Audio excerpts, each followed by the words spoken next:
Oh, clap it up. Christ. Shalom, shalom. We are the I.S.U.P.K. under Commander YAHANNA. Store 1 West 125th Street, Harlem, New York. Teaching blacks, Hispanics, Native American Indians. You are the real Jews. We are the real Jews. Today is the Wednesday night DC scripture breakdown class. All right, so we're gonna get right into any questions in the room. All right, let me know if you have any questions online. Yeah, you see both Facebook and YouTube, right? All right, keep an eye on that. Let me know if you have any questions.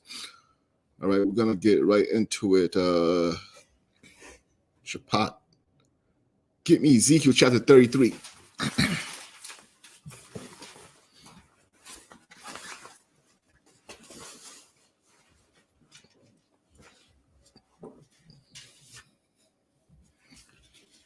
Ezekiel chapter 33, verse 8. So coming into the school, one thing we have to understand, and coming into the school is definitely, you're taking on a burden, right? You're asking to be a priest and prophet of the Lord. Priests and prophets of the Lord have a specific job that we have to do, especially in times of oppression, especially during captivities. That's what I mean. Priests and prophets of the Lord definitely have a serious job to do because now a lot is on your shoulders.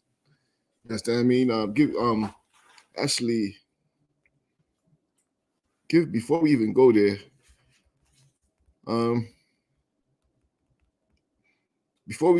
there, give me Isaiah chapter 6, verse 8 first. Give me Isaiah chapter 6, verse 8. Oh, God, sir. I mean, because we definitely got a lot of work to do, especially when the blacks, Hispanics, Native American Indians are in the condition they're in now.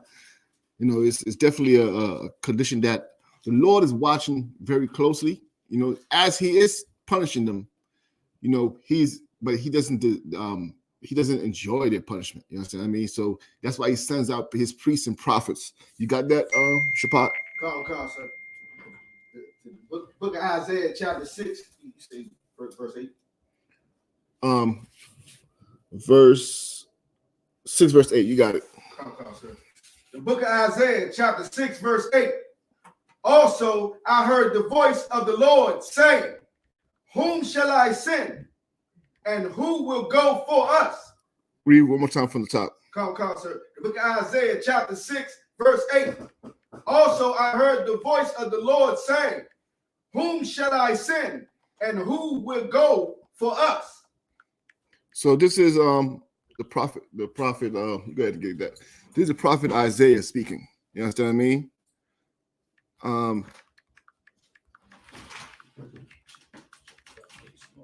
This is the prophet Isaiah speaking. You understand what I mean? The prophet Isaiah heard a voice from the Lord, and this is the reason I'm bringing this up is because everybody in this room, you understand, we didn't come here by chance. We didn't come here because we had nothing to do. You understand? Everybody in the school, nobody comes here because, just for the hell of it. Nobody came in here for the women. You understand? Like the Christian church. You understand? Nobody came here for the food. Nobody came here to dance and as a release. No. Everybody came in here for one reason, right? You got it? Read for me again. Also, I heard the voice of the Lord saying, whom shall I send? And who will go for us? The Lord asked, who will I send? You understand what I mean? And who shall go for us? What's going on, brother? You understand what I mean? You got it from where you was at, Shapat? Shapat, take it over. Go ahead. Then said I, here I am. So now this is Isaiah. You understand? This is Isaiah. He said what? Then said I, here I am. Go ahead. Send me. Send me. Send him to do what? Go ahead, Bakwash. Whatever it is the Most High wants him to do. The work of the Lord. You understand what I mean? And it's the same thing. This right here has been happening time after time after time again. You understand? Where the Lord is basically looking for somebody to send. Now, you brothers, us brothers in the school, we said, here we are. Send us. That's why we go through the things we go through. That's why we have the protocols we have. That's why we stopped being who we wanted to be and became what the Lord wants you to be now. You understand? You can't be that. Once Isaiah said, here I am, send me, he couldn't be the same person he was. He couldn't have the same priorities he had. He can't be just some brother who's lusting after some broad in the world, on the streets. You understand? He now had responsibilities. When he said that, he basically made a oath to the Lord that I'm going to go out and I'm going to do your will. I'm going to do what you want me to do. You understand what I mean? So read one more time from the top. The book of Isaiah, chapter 6, verse 8. Also I heard the voice of the Lord saying, whom shall I send, and who will go for us? Then said I, here I am, send me. You understand? Go ahead.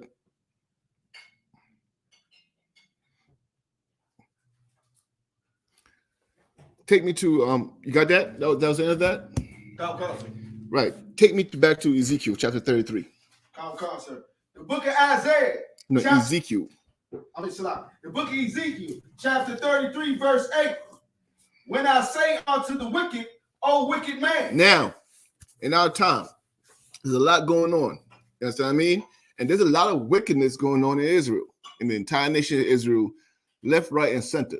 But this is what God said. Go ahead. Come. Thou shalt surely die. No, from the top, one more time. Come.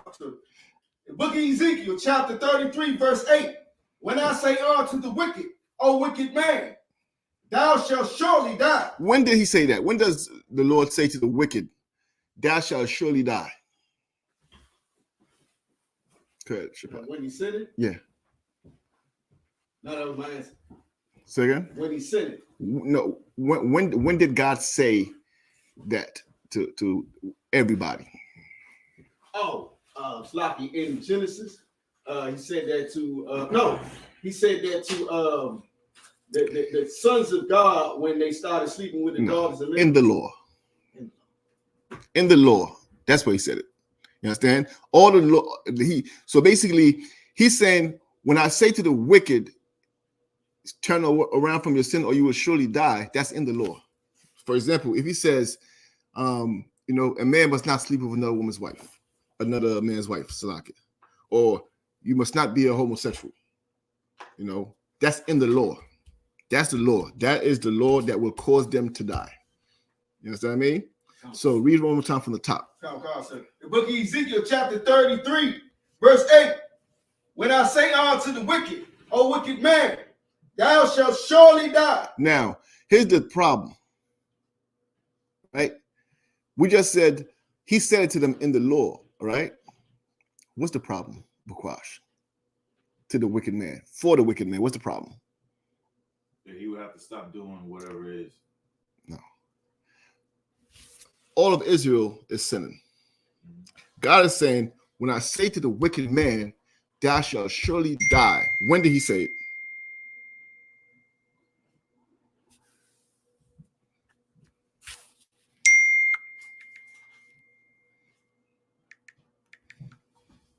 Go ahead. Who had their hand up?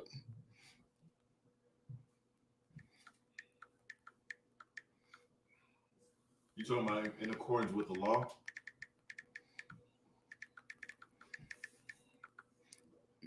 Yes.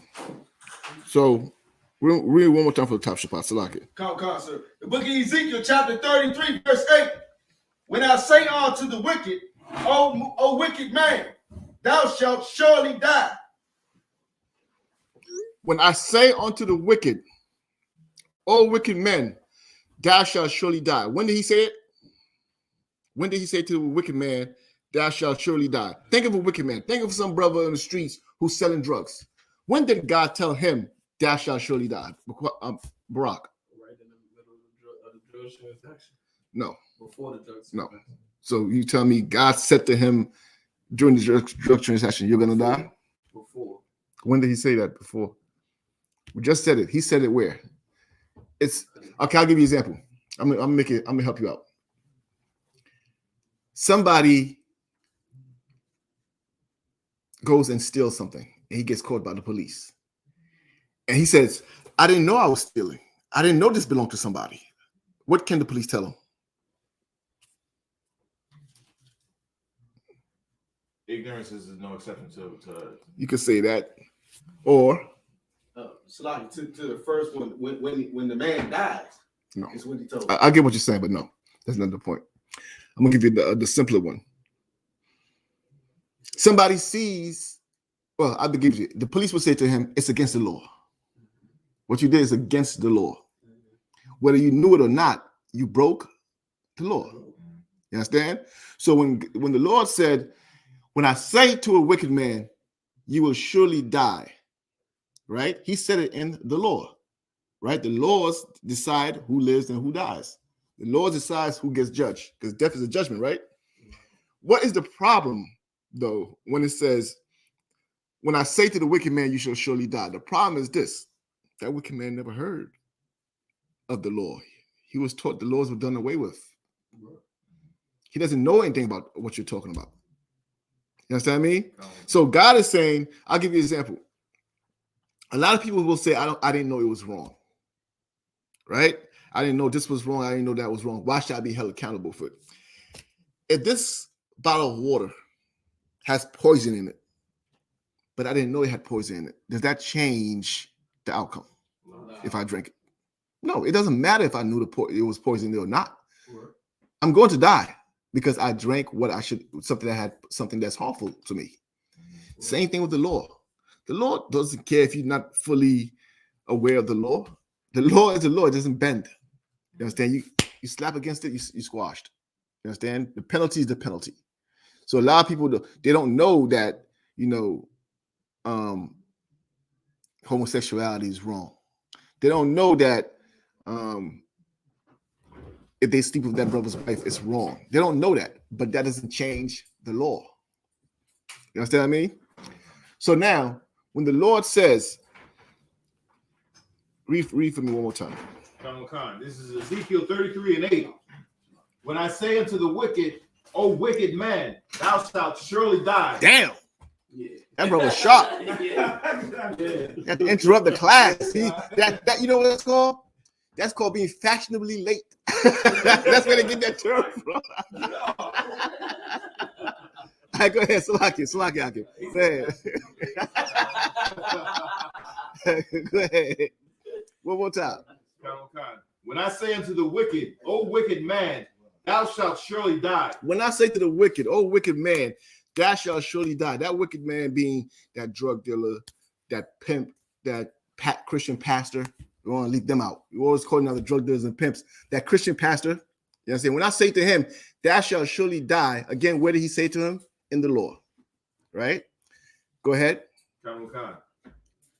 If thou dost not speak to warn the wicked from his way, that wicked man shall die in his iniquity. Who's an if thou? Who's the if thou? Go ahead. UPK. That's it. You understand? That's the importance of it. Read it one more time again. If thou dost not speak to warn the wicked from his way, if you do not want to speak to the wicked from his ways, why do you have to speak to him from his wicked ways? Why are you required? Go ahead. Because it's our job to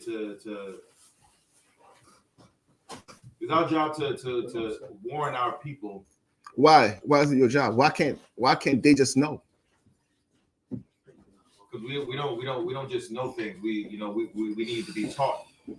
Right? We need to be taught. You understand? Going back to what Isaiah, the conversation the Lord had with Isaiah, when the Lord said to Isaiah, "Who shall I send?" Right? We just read that. Who shall I send? Isaiah said, "Here I am, send me." Why does the Lord have to send somebody? Because these fools don't know. They don't know that they're about to die in their wickedness. You understand? And the only way for them to know and to turn around and change is the same reason or the same way we turn around and change. Somebody had to teach us.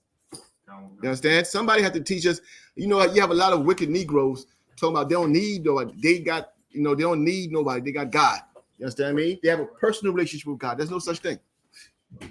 You understand? There's no such thing. If you have a person, if you think that this generation is the first generation to have a personal relationship with God, so what the hell was all the prophets for in the past? Those people back there, they didn't have a personal relationship, but today you have a personal relationship with God. Understand? It doesn't work that way, right? Read it again. When I say unto the wicked, O wicked man, thou shalt surely die. When I say to the wicked, O wicked man, you are going to die. Right? Go ahead. If thou dost not speak to warn the wicked from his way. If you do not say what you need to say, go to speak to him to warn him from his wicked ways. Go ahead. That wicked man shall die in his iniquity. He's going to die. You understand? Meaning what? There's no excuse for him. There's nothing to save him. He's going to die. That decision was made that he's going to die. The only thing that could save him is if he changes, or else he's going to die. Now, here's where you come in. Since you said, here I am, send me. Since you took the oath, you got to go out there and speak to him. You have to go out there and warn him. You understand? Go ahead, Shapat. Okay, I had a precept on what you were talking about the personal relationship, how you talk to God.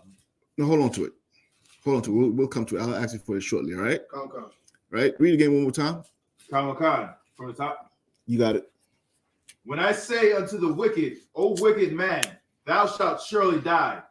If thou dost not speak to warn the wicked from his ways. If you do not, and get again, one more time, why is it your responsibility to speak to that wicked man? Because we answered the call and said. You answered the call. That's perfect. You understand? You answered the call. Now you have a burden on your shoulders.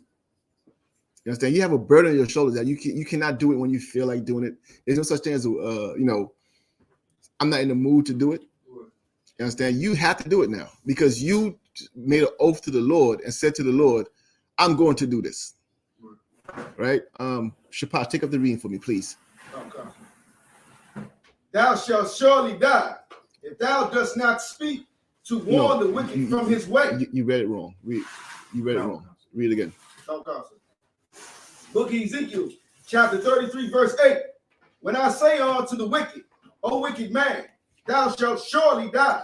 When I say unto the wicked, thou shalt surely die. Go ahead. If thou dost not speak to warn the wicked of his way, that wicked man shall die. He's going to die. That brother who's a Christian pastor is going to die. That brother who's having sex with other men is going to die. That brother who's having sex with another man's woman is going to die. You understand? That's just the penalty. And people think like, okay, that death is just God's going to strike you down with lightning. No. A brother who's having sex with another man's wife, how is he going to die? Domestic violence. How is he going to die? The brother who catches you having sex with his wife is going to kill you. That's how he's going to die. Yes, it's not magic. Go ahead, Bukwash. It's like it. So it was like the same similar situation with was it the Big Poppy from Boston who got shot in a club because he was supposedly sleeping with some drug lords rib down in Dominican Republic. And he paid the penalty. Concert. You understand what I mean? That's how you're gonna die. You if you selling drugs, how are you gonna die? Bukwash. Possible shootout. Yeah. What? Okay, give me the precept for that. Give me the precept, Barack. You got it?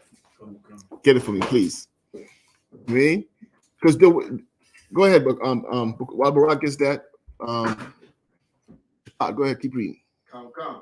But his blood will I require at thine hand. That's the problem right there. That is the problem for you right there. You understand? Read that one more time. Come. But his blood will I require at thine hand. This drug dealer was dealing drugs. You don't know him. You don't know his name. You don't know his family. You don't know what he's selling. You're getting none of the profits. But what? But his blood will I require at thine hand. This man is sleeping with another man's wife. You don't know him. You don't know their business. You didn't introduce them. You got nothing to do with it.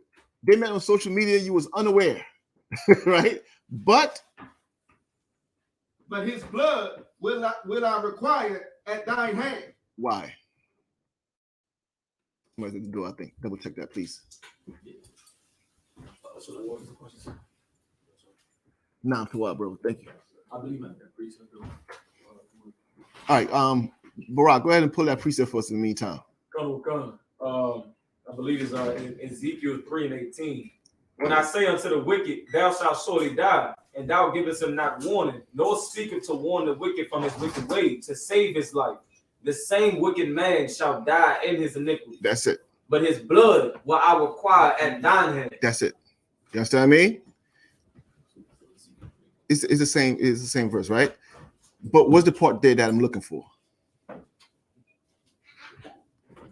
When he says, when I say, how will he die? When it says it dies in his iniquity. Die in his what? In his iniquity. What does that mean? In his transgression, his crime, his Go ahead, I'll watch it.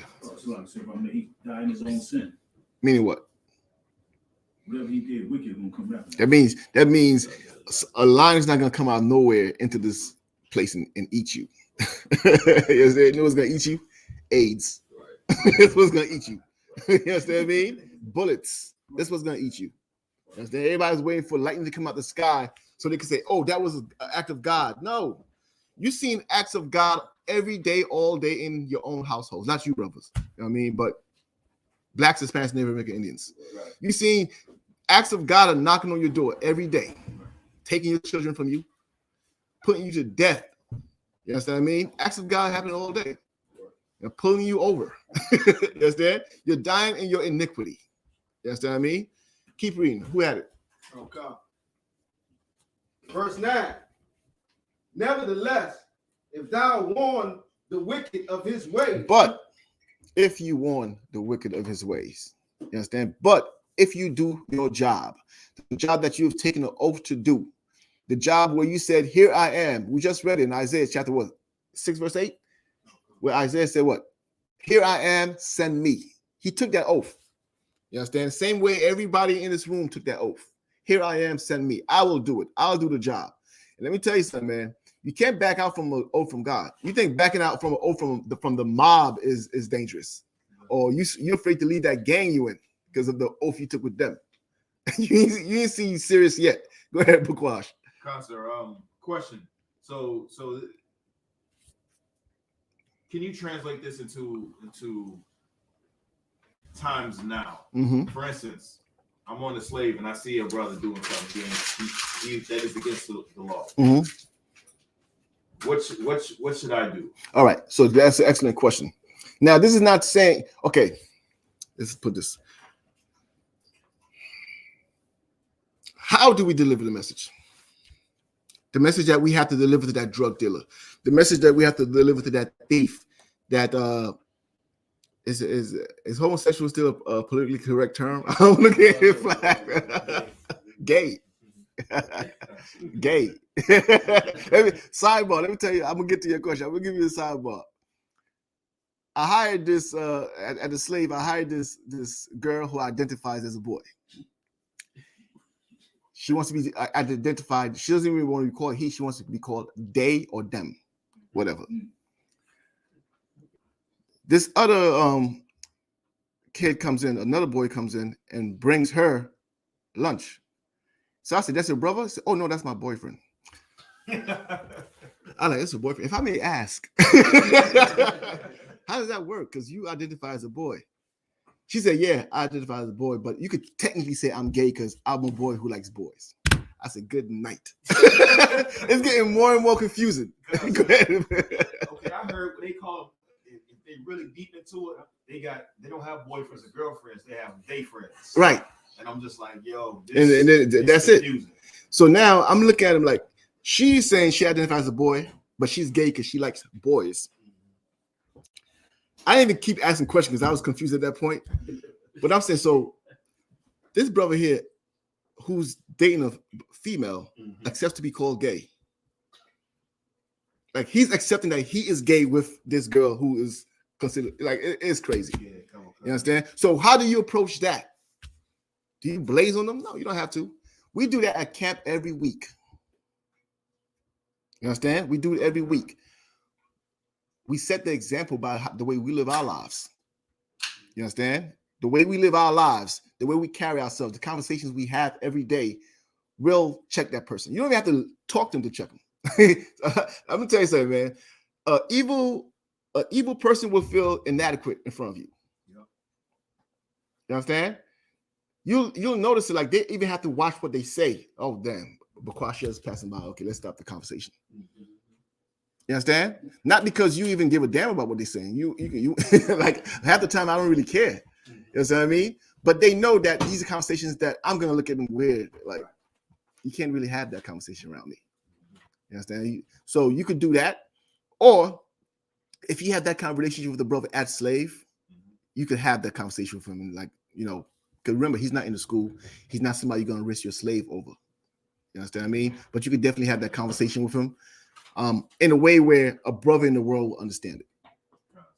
You understand? This is not you speaking to a brother in the school who you could check, a brother under you who you could check and correct, the way he needs to be corrected. This is some effeminate brother in the world who knows how to call HR and play victim. So you got to really be careful with all that. But you go out in the street every week, man. You speak what God says. You understand? You speak what God says, and and what you don't want to think is that anything you do out in the camps is falling on deaf ears. I don't care if there's nobody out there. It's not falling on deaf ears. That's right. You understand? The Lord said, prophesy onto the wind. That's right. You understand? You putting out a spirit out there. You putting a vibe out there. Right. You understand that you're trying to get blacks, Hispanics, Native American Indians to catch on to. And even if they do it a little bit, they'll start catching on. I be seeing it, man. I be like, every win blacks and Hispanics get, I like all these sisters come in and talk about some natural hair. I said, yeah, if it wasn't on the street speaking, y'all would still be permanent. Exactly. You understand? Y'all would still be permanent. Y'all not gonna give them credit.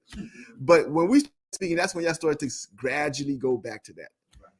Beards, all those beards, even their beards looking feminine anyway. But the only reason they have beards because we've been speaking it. You understand? So they gradually take baby steps into it. Why? Because you're putting a vibe out there.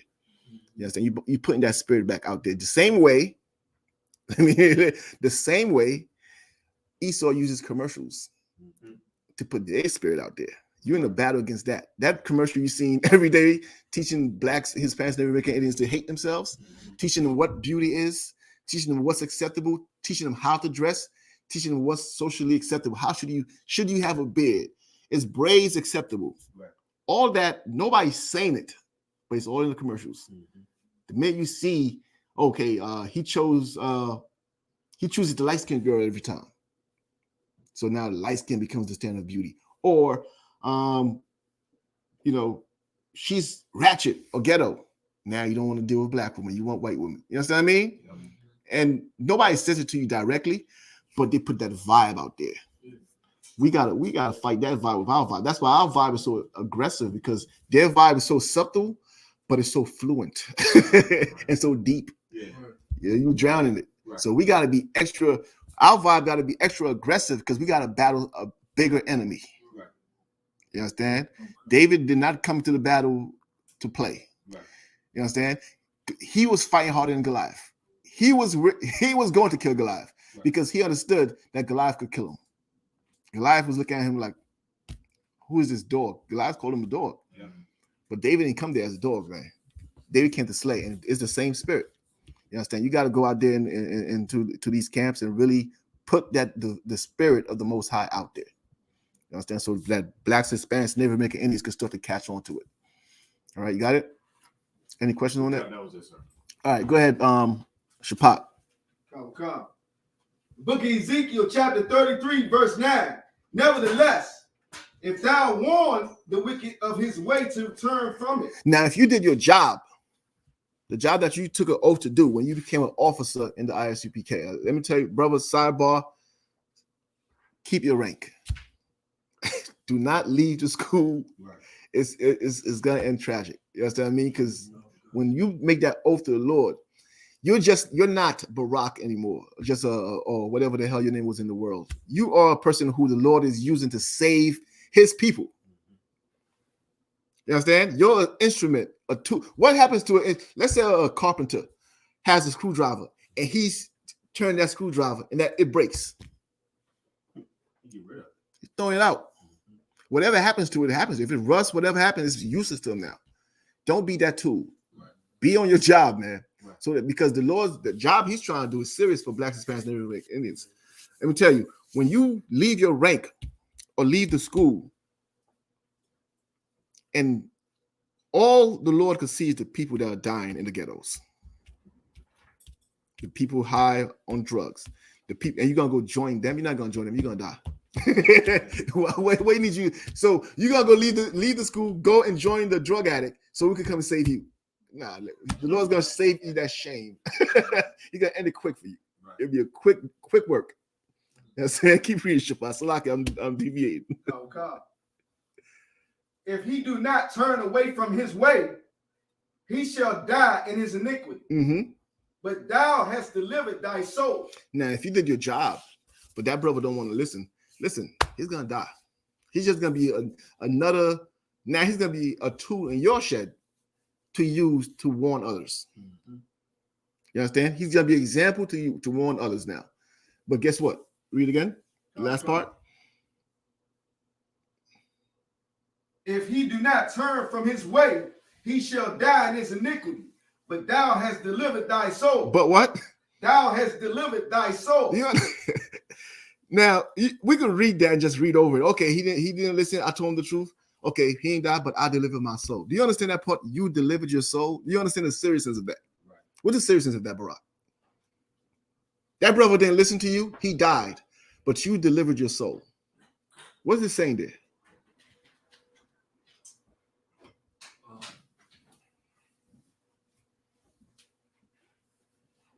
Kind of saying like your footsteps were there. Like you... No, Bakwash.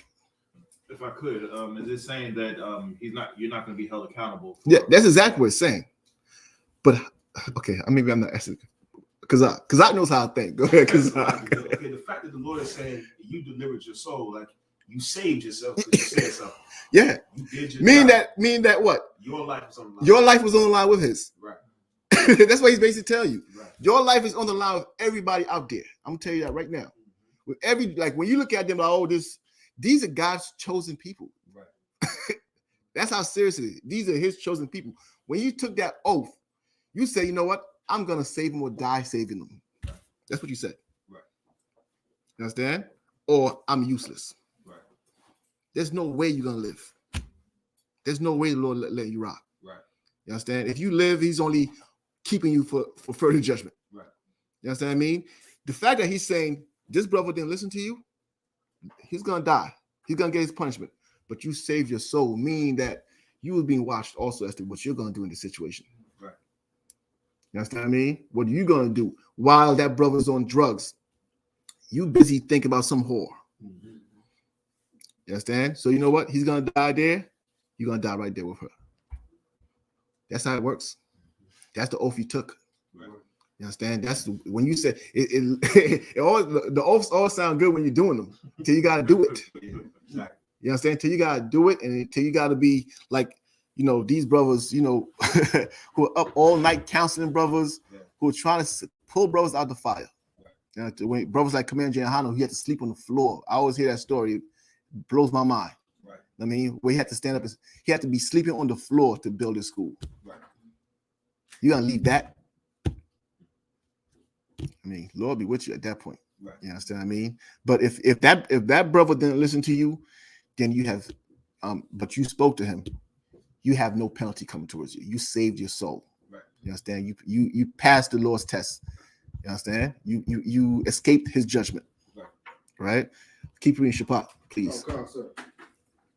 The book of Ezekiel. And if anybody have questions or comments, go ahead. Just go ahead and interrupt it, all right? Go ahead. Oh, come. The book of Ezekiel, chapter 33, verse 10. Therefore, O thou son of man, speak unto the house of Israel. Thus ye speak, saying, if our transgressions and our sins be upon us, and we pine away in them, how should we live then? How should we then live? Go ahead. Come. Verse 11. Say unto them, as I live, saith the Lord God, I have no pleasure in the death of the wicked. This is what you have to understand too. And the wicked he's talking about is blacks, Hispanics, Native American Indians. Right. So this is not everybody. Like a Christian say, you see, The Lord doesn't have no pleasure in killing the white man. He does. We have scriptures to prove it. Exactly. You understand what I mean? But this is speaking just like the Constitution didn't have nothing to do with us. This has nothing to do with them. Right. You understand? He said, the Lord said he has no pleasure in the killing of the wicked. These are his children. These are his chosen people. You understand? He has no pleasure in them dying. They are going to die, though, because guess what? The Lord does not bend. Right. The Lord does not bend because, you're his chosen people. He's going to look the other way. He doesn't look the other way. You understand? You're going to be dealt with. But he's saying he has no pleasure in the death of the wicked. Keep reading. Okay. But that the wicked turn from his way and live. But that what? That the wicked turn from his way and live. He prefers the wicked to turn from his wicked ways and live. Hence, why he needs you. You understand? Hence, why he needs you. Because somebody has to go to this wicked man who has been molested all his life, who knows nothing about the laws, who's been lied to constantly, and tell him the truth. You understand? Somebody has to go do it. Keep reading. Okay. Turn ye from your evil ways. For why will ye die, O house of Israel? Oh, who? O house of Israel. We're just telling you who he's speaking to. You understand? This is not for everybody. Salaki. Go ahead, keep reading. Okay. Verse 12. Therefore, thou son of man, say unto the children of thy people. Say unto who? The children of thy people. Again, this is who he's speaking to. This is not the world. This is not the people in Poland. This is not the people in the Ukraine who get ready to get the smoke, by the way. It's not them.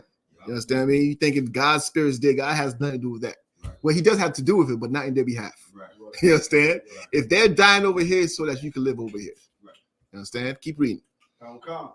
The righteous of the righteous. The righteousness of the righteous shall not deliver him in the day of the transgression. Read again. Okay. The righteousness of the righteous. So no, read from therefore. Okay. Verse 12. Therefore, thou son of man, say unto the children of thy people. Say unto the children of thy people. Go ahead. The righteousness of the righteous shall not deliver him in the day of his transgression. And this is something that all Israel has to learn. You understand? Israel needs to learn this, because every Israelite thinks that they're just gonna be. It's the Christianity all over again. It's just they took it. They removed the word Christian from themselves and named themselves Israelites, but they are saved. You understand? They're saved. All they gotta do is not go to work on Saturday and not cook on Saturday. As long as I'm not cooking on Saturday, I'm saved.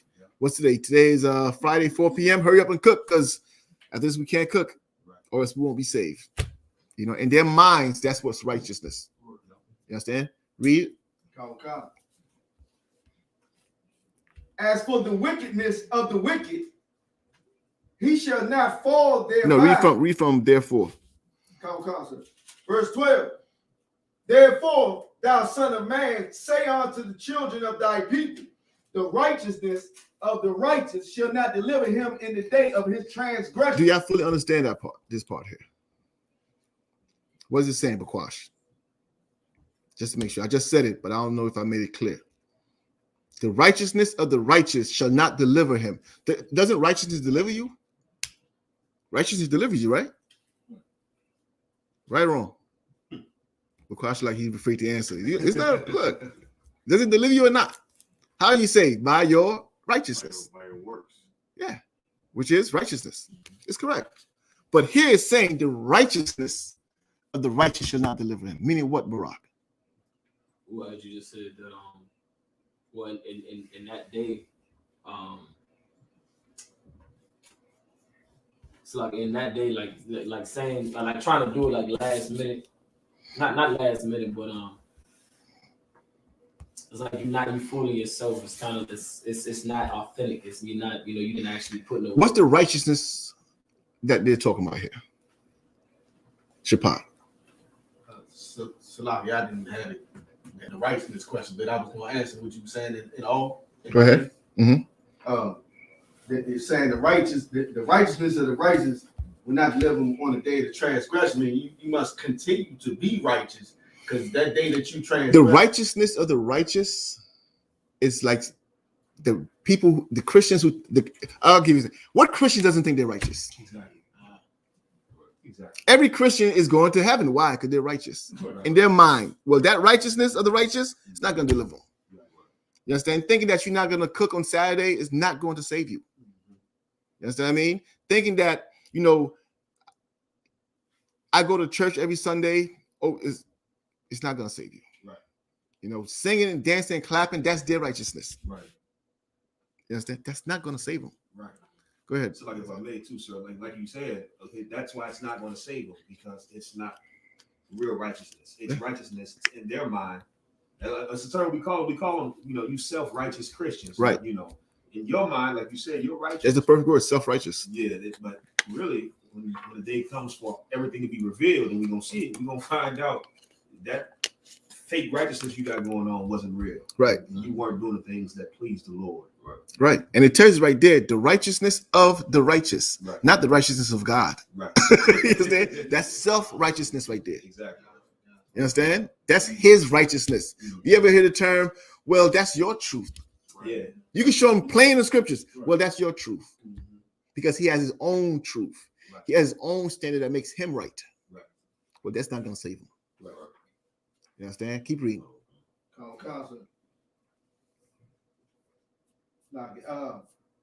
As for the wickedness of the wicked, he shall not fall thereby in the day that he turneth from his wickedness. Read again.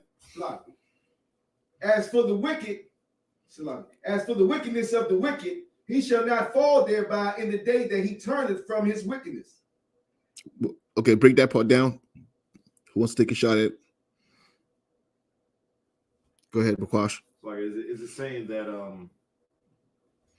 so if a drug dealer hears you know the priest and prophet say, you know, you shouldn't be selling drugs and whatnot, and then he realizes he shouldn't be doing that, and then stops doing that, turns away from that lifestyle, he's not going to die from that lifestyle. You got it. You understand? He shall not fall by thereof. Thereof what? He will not die in his iniquity. You understand? Okay. So the person who thinks he's righteous will, if he doesn't change, he's going to die. The person who knows, and here's the important part with this, that wicked brother knows he's wicked. Yeah. You understand what I mean? That's why he identifies him as wicked, because he knows he's wicked. Right. He knows, man, I got to stop doing this. Damn, I got to stop doing that. Right. Damn, this is wrong. That brother who's self-righteous, you can't tell him. That's why these Christians, man, that thing is straight sorcery. Christianity, it is straight sorcery. It is the bigger battle than the drugs that's being sold in the streets. Right. It's easier to convert, to save, or to help a drug addict than is a Christian. Why? Because that drug addict knows doing drugs is wrong. Right. And every time he's saying, man, someday I'm going to stop this. All that brother needs is strength. Right. And we could provide that. Right. That Christian church, he doesn't know he's wrong. He is saved in the blood of Jesus as his molesting children. Right. As you understand that? I'm saved in the blood of Jesus. Right. As he's doing every vile thing in there. Right. And anytime he can do it, and whenever it gets too evident, he just throws himself or throws his burdens on Christ. That must be some life, man. You do whatever the hell you want to do, and then throw your burdens on Christ. That's it. Put it on his tab. You know what I mean? Go ahead, Bakwash. If I could, when you have a chance, there's a question online. Sir. Go ahead. What's the question? Scott, sir. The question is from. Also, before we go today, I have to go over this. Okay, I've been meaning to do this class on marriage. That ring that they use to validate themselves as wives, that they need to say, okay, if I don't have this ring, I'm not a wife. We have to go over that because we'll get into that. Go ahead with the question. This is from Sister. They need a whole ceremony to make them a wife. Yeah. Why? Because they're not a wife. They're not one, right. You understand what I mean? They're not. Their behavior doesn't befit it, so they need evidence. Right. You see, I'm a wife. Right. I had a whole battle. Cause go ahead. You gotta get me. I'll be going back and forth with all the time. And it's like, I didn't hear it. It's like, well, I'll wait till I get a man to cook and clean. I was like, if you're not doing it now, The rings are magically make her able to cook and clean. It's like it's not in you to do it. You're not a cooker. You're not a cleaner. That's it. You get a ring on your finger. It's not going to change. It's not going to change it. If you were a person that cooked and cleaned, you would do it while you're by yourself. The Right. same way, if you were a loyal person or had integrity, you would have it when you're by yourself. Right. You getting a ring and some damn paper in the courthouse is not going to magically make you that person. And that, you know what? And that's the problem. And that's why you need give him a hand. You need prophets like Kazak to come and tell you that you're not a wife, even with the ring and the white dress on. You're not a wife because your behavior does not become one of a wife. You understand? There's some sister who doesn't think she's a wife, but she definitely is a wife. Yeah. Some poor sister. You know what I mean? She definitely, because the way she carries herself, the way she takes care of her household, the way she builds her household up. Right. We'll get into that. Question. It's from Sister Hama Marie. Says, Salakit, sir, what does Ephesians 6 and 8 mean when it says whether he be bond or free? Okay. Keep that. We'll get to that one also. I want to get this topic. I'll get that answer, that question, and then I'll get to that topic about marriage also afterwards. All right. So hold that one.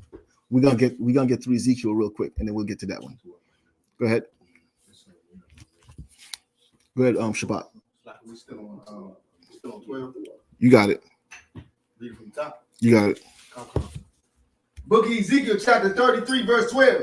Therefore, thou son of man, say unto the children of thy people, the righteousness of the righteous shall not deliver him in the day of his transgression. Mm-hmm.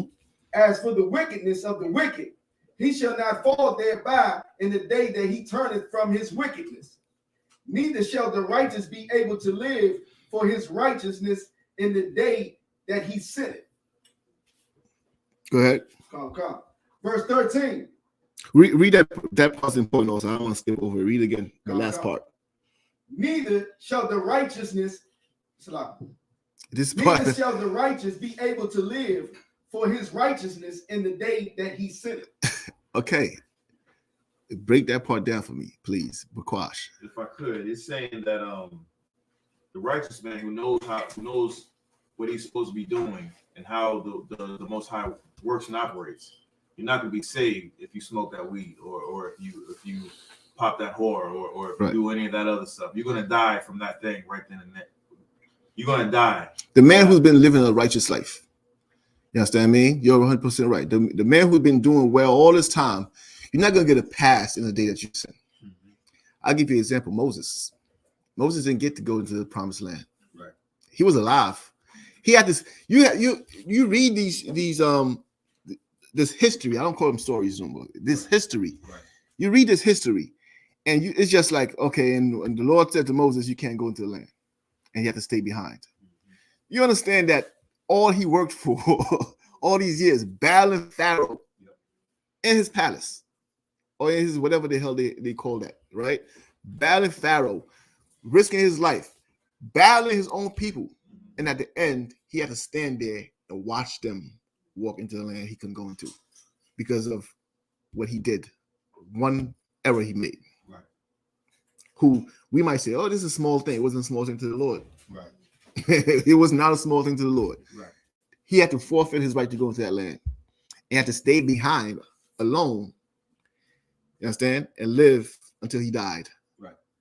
Not allowed to go over there. You understand? All he did was not enough to cover. And this is for the priests and prophets in here. Don't look at all you did in the past for the school and think it's going to cover this error here. It doesn't work that way. Right. You understand? Don't think, I've labored in the school since this year. I've been here 15 years. This, that. You know, nah. The Lord's not impressed. Right. You signed up for this. You 15 years. You owe him your life. He's on 15 years. Right. You owe him your life. You understand? He's not impressed with, 15 years. Now I could go ahead and sleep with another brother's wife. I'll be forgiven. That happens in Christian church. Yep. You know, it happens in Christian church, man. I'll tell you, man. When I was in that world, I used to get away with murder because I used to know how to throw myself on the blood of Jesus Christ. No man is perfect. You saying we perfect? Are you perfect? No man's perfect. And he better be perfect, man. You're gonna hurry up to be perfect when you understand what kind of power you serve. You understand? When your power is a joke, you don't have to be perfect. Sin, he'll forgive you, you move on. Right. Understand? But when your power is perfect and he expects perfection, then you will lose everything. Right. Everything you worked for, everything you think you accomplished, done. You understand? You will be replaced. Another person, Saul, he had to be replaced. You understand? To his face, he had to be replaced. And he had to see it happening. You know what kind of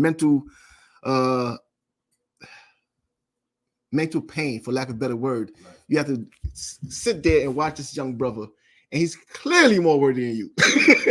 Clearly better than you. Right. And the people love him. And you have to watch as he gradually takes over the kingdom from you. And as you have more and more demons on you.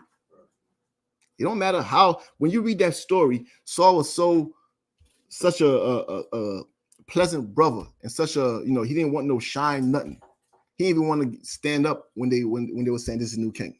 He didn't even want to step up, I should say. I mean, for people to see him. That's what kind of brother he was. But in the end, he couldn't follow the orders. You understand what I mean? So the point is, all that you've done will not cover what you do today. You understand? Just like all the wickedness on the other end, all the wickedness a brother has done can end today. Right. Like it can literally end today. What mercy is that? You understand? They say that the Lord has no mercy. He has mercy. Yeah. He's willing to forgive a lot. Right. You understand? He's willing to forgive a lot, but he's not willing to forgive multiple times. You understand what I mean? Right. Not gonna give you passage after passage after pass. He done saved you to bring you in here. You did work in here. You did good in here. You're doing well. You're saving lives. Now you're going to go back? Right. Nah, he can't. You understand? He can't. Let somebody else think they could go back and do the same thing. Right. You understand? Keep reading, Shabbat. Book of Ezekiel, chapter 33, verse 13. When I shall say to the righteous that he shall surely live. Now, when I say to the righteous, a person who's doing well, you're going to live. Go ahead. Okay.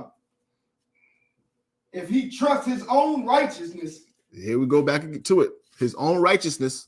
We just spoke about it, right? Okay. If he trusts his own righteousness, go ahead. And commit iniquity. And what? And commit iniquity. And commit iniquity. You understand that? That own righteousness is a very dangerous thing. Mm-hmm. That's why when it came to Christ, people don't understand that scripture. When it came to Christ, he said, good teacher. Christ said, who's good? Right. Why did he say that? Quick sidebar. Why did he say who's good? He's keeping the forefront of his mind. God is good. Okay. I'm nothing. You understand? The minute I'm good, then what I got to worry about. He's on his toes at all times. It's not that he did something to make him say he's not good, but he knows that he has orders to follow, and he has to stay there. Right. Especially if you understand who Christ is and who he was, you understand why he said who's good better, which is a different topic altogether. Right. But if you know, you know. I know the brothers in here know, but I'm talking to people online. If you know, you know, right? Go ahead, Shabbat. Okay. And commit to iniquity, all his righteousnesses shall not be remembered. Yeah. That's it. If a brother is righteous and he commits iniquity, righteous is not remembered. You understand me? They're gonna say, well, he did feed the poor. Yeah, he slept with a brother's wife, but he did feed the poor. So let's let him slide. The Lord's not gonna put that stain on his resume, right, or his profile. I mean, you did wrong. You understand? You will be held accountable. You understand? That's why, again, especially when you come up into school, pull that scripture again for me, Isaiah chapter 6, verse 8. Stay where you're at, Shabbat. I mean, pull that scripture again, because you have to understand when you make this vow to the Lord, you understand, he's not letting it go. You understand? And everybody in here, nobody in here came in here because, they were just good enough to be here. invitation was extended to whoever wanted to come. And this is what you said. Go ahead, read again. This is Isaiah chapter 6 and verse 8. Also, I heard the voice of the Lord saying, who shall I send? Who shall I what? Who shall I send? Who shall I send to the blacks, Hispanics, and Native American Indians who are destroyed right now? Who shall I send? Because he needs somebody to send, because his laws stand no matter what they believe. Right. You understand? When I say to the wicked, if you don't turn from your wicked way, you shall surely die. Those laws stand. Right. But these fools don't know that. So who will I send in order to save these people from themselves? Go ahead. And who will go for us? And who will go for us? Who will go out and speak to these the blacks, Hispanics, and Native American Indians and tell them the truth, and tell them that and when it goes for us, not to go and tell them, well, you know, Jesus loves you. That's not the message. Right. The message is, if you don't turn from what you're doing, you're gonna die. That's the message that Christians don't like to hear. Yep. Jesus loves you is a much more pleasant message. Right. You understand? The Lord loves you. You know, you're going to go to heaven. You know, you're going to be in paradise. Those are nice. But the Lord is saying, I'm going to kill them if they don't change. Who's going to go and give them this message for me? Keep reading. Then said I, here am I. Isaiah said what? Here am I. Here am I. Meaning, here I am. Go ahead. Send me. Send me. That's what you said, brother. You understand? The minute you took an oath, you said, this brother right here taking a test over there. Here I am. Right. You understand? Here I am. I'm going to do the job. That's why I'm preparing myself. That's why I'm taking this test. That's why I'm trying to prove myself worthy. Right. Here I am. You can't take that back. Right. You can't take it back. Give me the scripture, Barak, of one who makes an oath to the Lord. You understand? Give me that scripture. That was it on that, right? The water. Back to you, Shapat, please.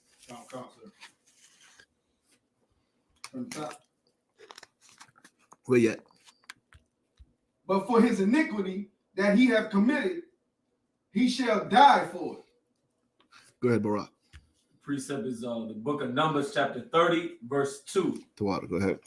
If a man vow a vow unto the Lord. If a man vows a vow unto the Lord, meaning, here I am, send me. You understand? Here I am. And let me tell you, there's no reason why you should take a vow that you're not willing to take into school. This school, in my opinion, this school does everything it can to keep us out. You understand? It tells you from the jump, they don't want you. We want no cowards.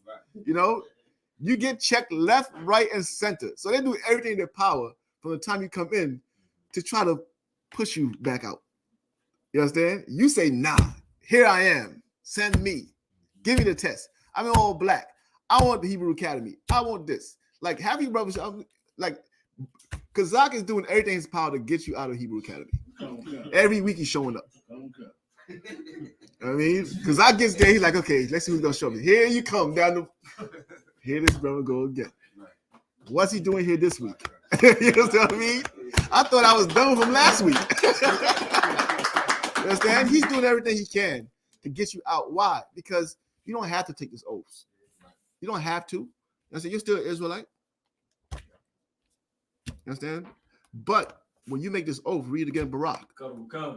If a man vow a vow unto the Lord, or swear an oath to bind his soul with a bond, he shall not break his word. He shall do according to all that proceedeth out of his mouth. He shall what? He shall do according to all that proceedeth out of his mouth. When Isaiah said, here I am, send me, there's no backing down from that. Ezekiel, that we're reading from, Ezekiel took an oath. You understand me? Ezekiel took an oath and ended up losing his wife to death by the hand of God. You understand? God killed his wife. You understand? Because now, guess what? Had Ezekiel never taken an oath, guess what? He could have been lovey-dovey. That's the term they still use there, because lovey, booed up. You understand? He could have been in love with his wife. You understand? And let me tell you, man.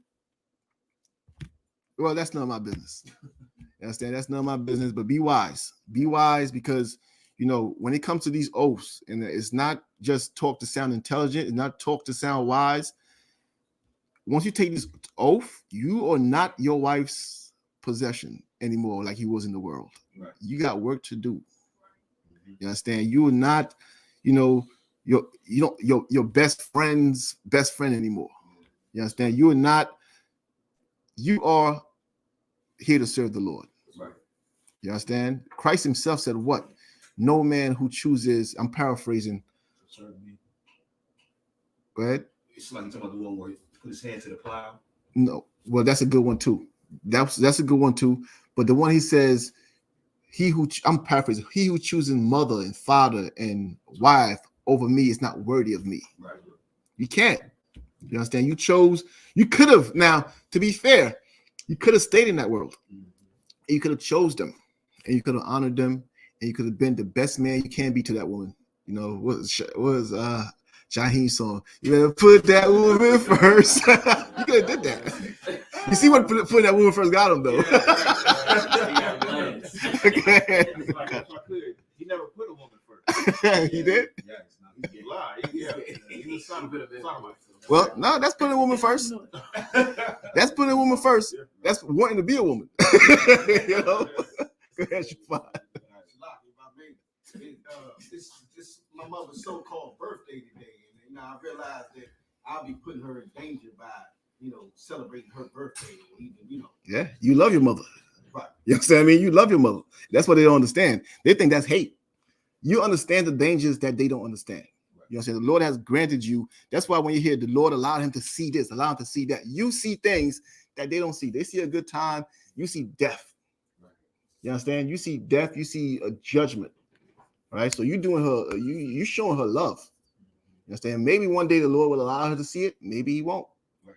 I mean, but you definitely showing her love. You know what I mean? Because these people, their birthdays, forget it. You understand? It's a spit. It's like spit in her face to not go and call her and say happy birthday. Right. I mean, I was at my slave. I'm 7 a.m. in the morning. My phone ringing. The vice president of the company calls me singing happy birthday at 7 a.m. in the morning. That's how I just wanted to be the first one to wish you a happy. I'm looking at the time like this dude is bugging. Yeah. But that's what in their mind, like, it's that big of a deal. You understand? So now for you to not honor them on their birthday, slap in the face. You understand? His birthday passed, no rings. He slept in peace. You know, he lost his goddamn mind. You understand what I mean? But go ahead, Shabbat. It's like I have a question. So I heard General Muhammad say this, but I don't know if he was being serious or not. He was like, on your birthday, your mother is the one who had to work on your birthday to deliver you. You'd be better off giving her a present. Would that be out of hand to say my birthday come around to give my mother a present? No, that would definitely be out of hand because you're still celebrating something. That's not what he meant. You understand? I didn't hear that class, but I can tell you that's not what he meant. You understand? So it's context to everything. You understand what I mean? He's probably making the point that she was giving birth to you. You should honor her. She should not supposed to be honoring you. That's probably what he's talking about. But to go and give her a gift on your birthday, now you're bringing up a new tradition that the Lord's gonna come forward and show you what's wrong. You understand me? Go ahead. Sorry to say about me. My grandmother was still living. My mother, when her birthday came around, my mother was like, "You can at least tell her just happened." Yeah, at least. I don't do that. She was like, "You ain't ish." At least. You ain't ish. Yeah. I just walked off. Yeah. You learning. You just walked off. you getting better. What's high in Christ? Dude, you will walk off. Learn to walk off. Look, I'm gonna tell you this. Don't try to battle everybody on everything. They don't want to learn. They don't care. They want what they want. You understand? You're gonna sit there with some old Christian woman who's been a Christian and evil as she could be for the past 60 years. And today you're gonna teach her not to celebrate her birthday. Right. No, but she should know that you don't celebrate it. Right. That's all you can do for her. You understand? She can know that I don't participate in that garbage. Right. I mean, but if you want to do it, I mean, just know that it's wrong. Right. You understand? Go ahead, because it's like if I may just listen to the brother's stories, it's a whole different level. It's one thing for a woman to accept, okay, this nigga not gonna celebrate my birthday. He's not gonna tell me. But once y'all have a child and she see like you really not gonna do nothing for this child's birthday, it sets in and you can tell that's when the demons really mess with it because it's like all her friends be like, girl, you know, I can understand him not celebrating your birthday, but that's y'all baby, girl. Like that's an innocent child. Like you see, really now Satan is he'll try to use whatever route he'll use to get to you to be weak. And it's like you said, you got to a lot of times just stand on or walk away and be like, listen, man, I said what I said. If you throw her a party, she won't be there for that party. Just know that. And it's important, you know, and these things happen to Black people. I'll give you a one third that seems even more innocent than birthdays. And I told my brother-in-law about it, and it really opened up his eyes, and he really got upset of the very idea. In New York, they have this thing where these Black fathers take your kids to school day, right? This is a day where all the Black fathers would come pick up their kids and take them to school. And then they'd have a whole audience there in the auditorium, and they'd be saying, you know, give yourselves a hand. You changing. You should be, they slapping you in your face. You don't even realize. And these brothers in there, they brought this one brother up, like, because my sister was showing me the video, and like she was showing me something to impress me. But you know, when you're in the school, you see things different. They brought this brother up to the stage, and they said, this brother came all the way from Jersey to pick up his daughter and bring her to school. Everybody started clapping.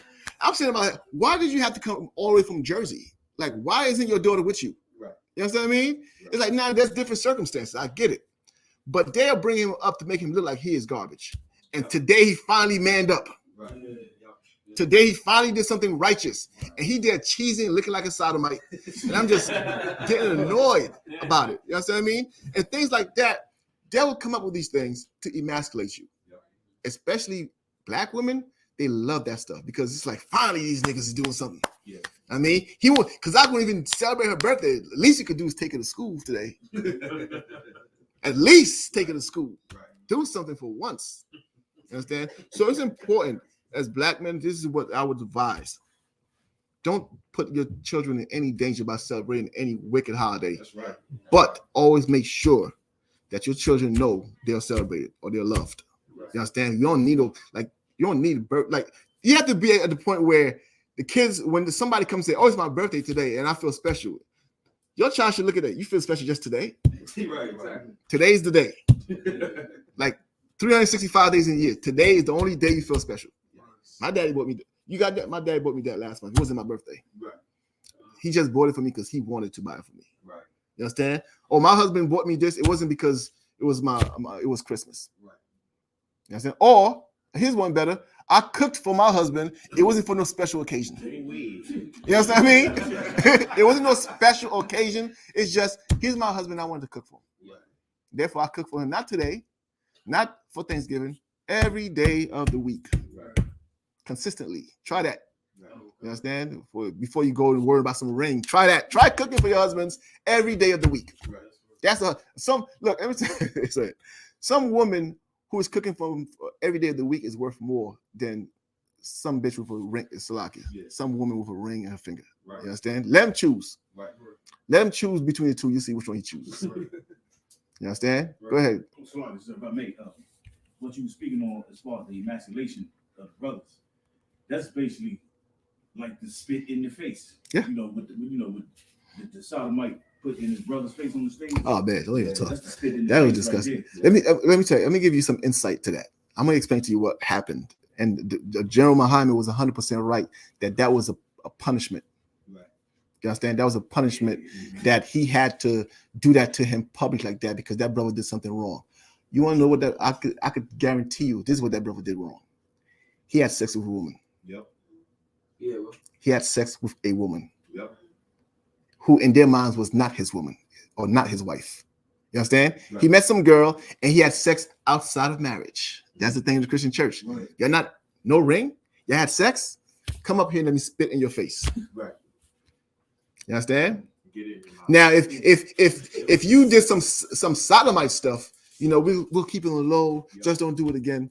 But if you had sex, come up here, I'm gonna spit in your face. That's what that was about. I could almost guarantee, because I've seen it happen time and time again in the Christian church, where people publicly humiliated because he got a girl now. Right. They used to say he got a girl in the world, like she don't come to church, but he met some girl at work, which Jake does. I mean, he likes the girl. He sleeps with her. You know, to show you still part of this church, you're gonna come up here. I'm gonna rub spit in your face to show that miracles can happen. It's a miracle that I'm keeping you in. It is evil as hell. It is evil as hell. I pray the Lord burn that church down. That's right. I mean, as an example to the whole black people, so they don't go in a place like that. Right. I mean, yeah. Salaki. Y'all got me all distracted. Where Shafar, go ahead. Somebody had another comment. Oh yeah, Go ahead, Salaki. I heard the apology of that brother too. I heard it on the radio. He was claiming that was he said that was his brother, his blood brother. Mm-hmm. And he said he quoted. I don't know how he said it, but he was like, you know, when Christ had spit in his hand and was trying to heal somebody, you know, he said, but that miracle didn't happen. Talking about himself, what he did. Mm-hmm. He was like, so I apologize to everybody. I didn't mean to do that. And then he basically justified it with some other BS. And the women that was the show that he was on was two sisters, and they, of course, they honored him. Of course, he got a big pass on that. Of course, he got. I already know he got a pass. Look, if it wasn't for you brothers making a big deal about it, he won't even have to apologize. Yeah. Damn you, Bakwash, making a big deal about it. He put a little spin in the guy's face. So what? You making a big deal about that?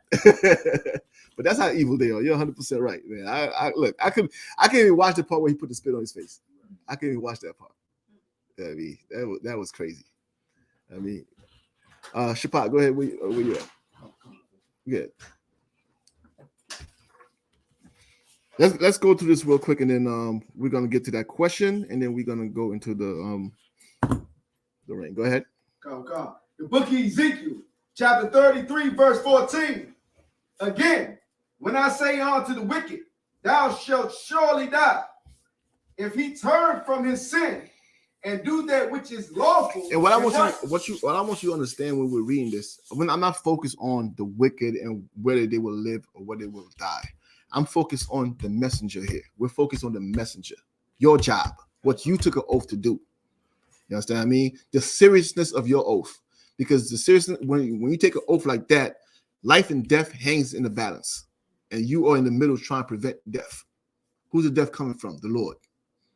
You understand what I mean? Okay. Go ahead. Verse 14. Again, when I say unto the wicked, thou shalt surely die, if he turn from his sin and do that which is lawful and right. Verse 15. Why would he turn from his sin? On topic. Go ahead, Bakwash. Because he's been warned. Because he's been warned. You understand? He's been warned. Somebody told him he's wrong. Now imagine you're not doing the job. Imagine you're not doing the oath or following the oath that you took. This brother, his only chance to not die at the hand of the Lord is you. That's his only chance. So it's an evil thing for you to not go and do the job, because that brother, whether he knows it or not, whether he knows what he's doing is wrong, that's wrong. So whether he knows what he's doing is wrong or not, he's going to die. He will surely die. That's what it says. So his only chance of not dying is you going to do what you said to the Lord you would do. Now, you can't turn around and say, well, I'm not going to go do it. You understand? Keep reading. Oh, God. Verse 15. If the wicked restored the pledge, give again that he had robbed, walk in the statutes of life without committing iniquity, he shall surely live. He will what? Surely live. He will live. You understand? And like we read, the Lord does not desire anybody to die. All right, we're gonna speed it up for the sake of time. You can read the rest of that to understand the oath and what we have chosen to do as priests and prophets of the Lord and the seriousness behind it. When you read it, don't read it with the intention of seeing what will happen to the wicked and what will happen to the righteous. Read it with the intention of, from this angle, what will happen to me if I don't do my job? What will happen to these people if I don't do my job? You understand what I mean? That's what the angle you want to read from, because you're not a civilian who is just reading about what will happen if I return from doing sin. Will God forgive me? You're not that civilian no more. You have elected or requested to be in the school, a priest and prophet of the Lord. Therefore, you got a job to do. You understand? Let's go to the sister's question now. Come. Question is, It's like it, sir. What does Ephesians 6 and 8 mean when it says, whether he be bond or free? But pull the scripture for me, please.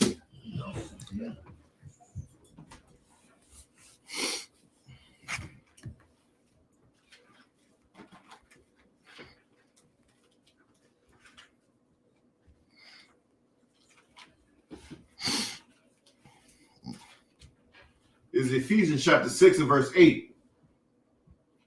Knowing that whatsoever good thing any man doeth, the same shall he receive of the Lord, whether he be bond or free. Read 2 verses up. Come on. Ephesians 6 and 6. Not with eye service as man pleasers, but as servants of Christ, doing the will of God from the heart. Verse 7. With good will doing service as to the Lord and not to men, knowing that whatsoever good thing any man doeth, the same shall he receive of the Lord, whether he be bond or free. Okay, so this is speaking. So the bond or free, I guess, is the question she's asking about. That's speaking about status, the status of a person, right? So in that time, you had people like how do I put it?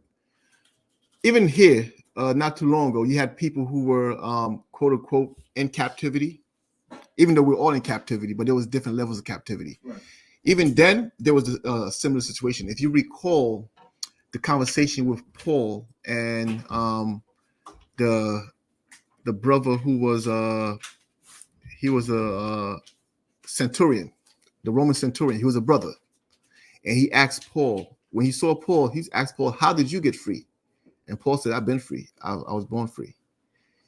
And he said, "I paid for my freedom at a great price." I mean, he bought him his own freedom, right? So that's talking about status, basically.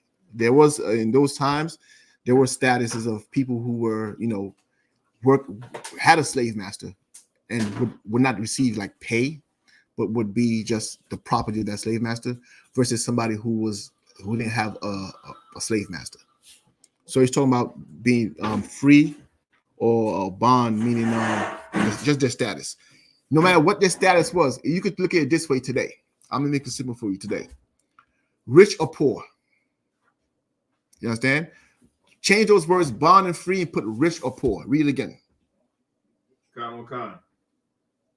Knowing that whatsoever good thing any man doeth, the same shall he receive of the Lord, whether he be rich or poor. That's it. The status of that person. You understand? Bond or free, rich or poor. It doesn't matter what your status is, the Lord's going to reward you. You understand? So you just got to understand the times that you're reading about. I mean, to understand why they're saying bond or free, right? Bond or free is literally rich or poor to me. That's all it is. I mean, because different topic, but yeah, that's all it is. So hopefully that answered her question. Any other questions there? Lots, sir. All right. Marriage. First of all, on the topic of like, you see a lot of people, a lot of women, they push that whole thing. And it's not their fault. From the time they were children, they were watching Cinderella. They were watching the White Knight. They was watching, the whole ceremonies, and they were being prepped to think the way they think. No woman just comes out thinking however they want to think. From the time they're children, they're being prepped. And the biggest day of their life is what? That thing that you refuse to give to them. I heard some brother call another brother and said to him, "When are you going to make my sister an honest woman?" You understand? Because his sister been complaining that he doesn't want to marry me. Meanwhile, they got 3 kids living together 11 years. He doesn't want to marry me. You understand? So the 3 kids paying your goddamn bills every day, dealing with all your emotions is not marriage enough. Only thing that's going to solidify the marriage is what? A ring. In fact, guess what? 2 strangers could meet today, right? And for legal purposes, to get a visa or something, whatever, they could put a ring on and they are married with no bond, no nothing. But legally they're married and everybody accept they're married. But a man who's been with a woman for years, has children with her, has been through ups and downs and all the pains and struggles that black people go through, they're not married unless he puts a ring on it. And again, these sisters, they've been prepped for that. You understand? So we're going to understand a couple things. Number one, that whole thing is it's a way to prove it to themselves that they're married. Why? Because like Kazak was saying, their behavior is not becoming of a woman who's married. You understand? Their behavior is not becoming of a, give me the scripture, Barak. She builds a household with her own hands. You understand what I mean? Their behavior is not becoming of one, because even when she has a ring on, she could look at it and say she's married, but she can't look in the mirror and say she's married. She can't look at her husband and say she's married. But this is the proof here. As long as everybody sees this, they'll know that I am a wife. I am worthy. I am a wife. You understand? But if I don't have this, certainly my behavior doesn't say anything about me being a wife. You understand what I mean? You got it, Barak? Go ahead, call it and read it, please. In the book of Proverbs, chapter 14, verse 1. Every wise woman buildeth her house, but the foolish plucketh it down with her hand. Read it again. Every wise woman buildeth her house. Every wise woman. You understand? Every wise woman. What's the proof that she's wise?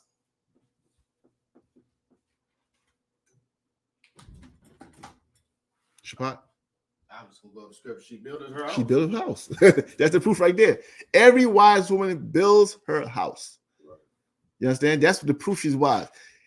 Everybody, all these, you're not wise because you say you're wise. That's like that. Back to the same topic. That's self-righteousness. That's self-wisdom. That's not just because you say it doesn't make you wise. There has to be proof that you're wise. You understand? They gotta look at your household and say this woman's wise. You understand? And the proof is that she builds her house. How does she build a house? Like by using brick? How does she build her house?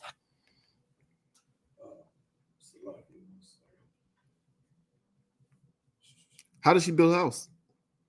How does a wise woman build her house? What's the metaphor there? I'll watch it. I would say through her virtuous actions. Yeah. Like what? Give me some examples. She's skillful, you know. She knows her way around the clothing area. She knows how to cook. She knows how to clean. You know, keep a decent house. I'm gonna tell you this. You know, she knows her way. Meaning that she knows how to sew. Okay. Yeah, that's definitely some skills. But today she may not know how to sew, but she knows how to get the bag. As your mom would say, yes, Dad. Let me tell you something. These sisters here, they know how to get to the money. They work under me in slavery. They like, there's certain of them, you put them in the role, they're gonna play that role to the T. Yep. Everything has to be perfect. It's a skill. And I often look at it and say, like, I always tell that I've been to the story for years. There was this one sister, she was from Ecuador. And she used to be on the phone as she is wiping down the counter. But she'd be on the phone and she's just cleaning around, but she'd be cussing her husband out on the phone, right? And one time I heard the conversation. It was over because he left a cup on the table. And she was like, don't leave the cup there, this, that, that. So I used to get coffee in the morning. I used to put my coffee right there every day. I'm like, I want her to come and tell me something like that. She'd be cleaning the counter. She passed by. She picks up my cup. She wipes the area. She takes a napkin, puts it under there, and puts it, and then goes back to yelling at her husband. I said, God damn. I said, so I'm thinking in my head, you know what to do. You know how to honor somebody. You know how to respect somebody. But him, you can't give him that honor. I could care less about you. Right. Yeah, I'm not your man. You know, I'm setting you up so I can cuss you out. You know? And you do that for me, but you can't do that for the man who you lay next to. The father of your children, you can't do that for him. You can't honor him that way. You'd give that honor. And that's why, you know, a lot of sisters, they're going to get exactly what the Lord sees fit for them because they know how to do it. They do it for strangers all the time. They'll smile in the face of Esau and frown in your face. You understand? They love everything somebody else is telling them, but they hate you. You understand? They know how to do what's right. You understand? So read it again. The book of Proverbs, chapter 14, verse 1. Every wise woman buildeth her house, but the foolish plucketh it down with her hands. Right. Go ahead. Oh, that was it, right? Yeah, The water. I mean, give me Proverbs 12, verse 4. So we got to get to what is a wife. And what you're going to notice throughout all the scriptures that we're going to read today, none of them involve a ring. None of them involve any of the stuff that people respect today. You understand? None of them involve any of that. It's all about what? Behavior. Behavior. That's what it's about. You understand? How do you behave in your household? How do you behave towards the man that you're with? How do you behave towards your children? That's what it's about. It's not about, jewelry. Jewelry is not what. And the funny part is this. They're quick to tell a man, just because you having children don't make you a man. They'll tell you that quick. Because why? There's things that require of you to be a man. There's certain behaviors they want to see in order to consider you a man. So they'll say, just because you have children don't make you a man. Just because you have children don't make you a father. You hear that? Yeah. What did that bastard, what's his name? Obama goes to that church and say, I'll never forget it. Remember that when he went to that church, that Christian church? He went up there, he said, Black woman, you are the backbone of Black society. Black men, you need to take care of your children. He said that. I was like, good night. And all the sisters got up and started clapping and going crazy when he said that, because that's the picture they've painted of you. That's why, your self-esteem or how they see you is so low.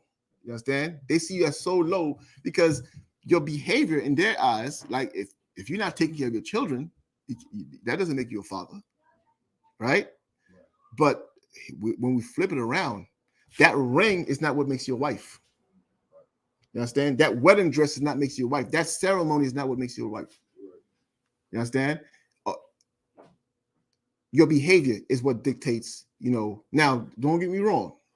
Once you sleep with that woman, she is your wife. That's not what I'm saying. Once you sleep with her, she is your wife.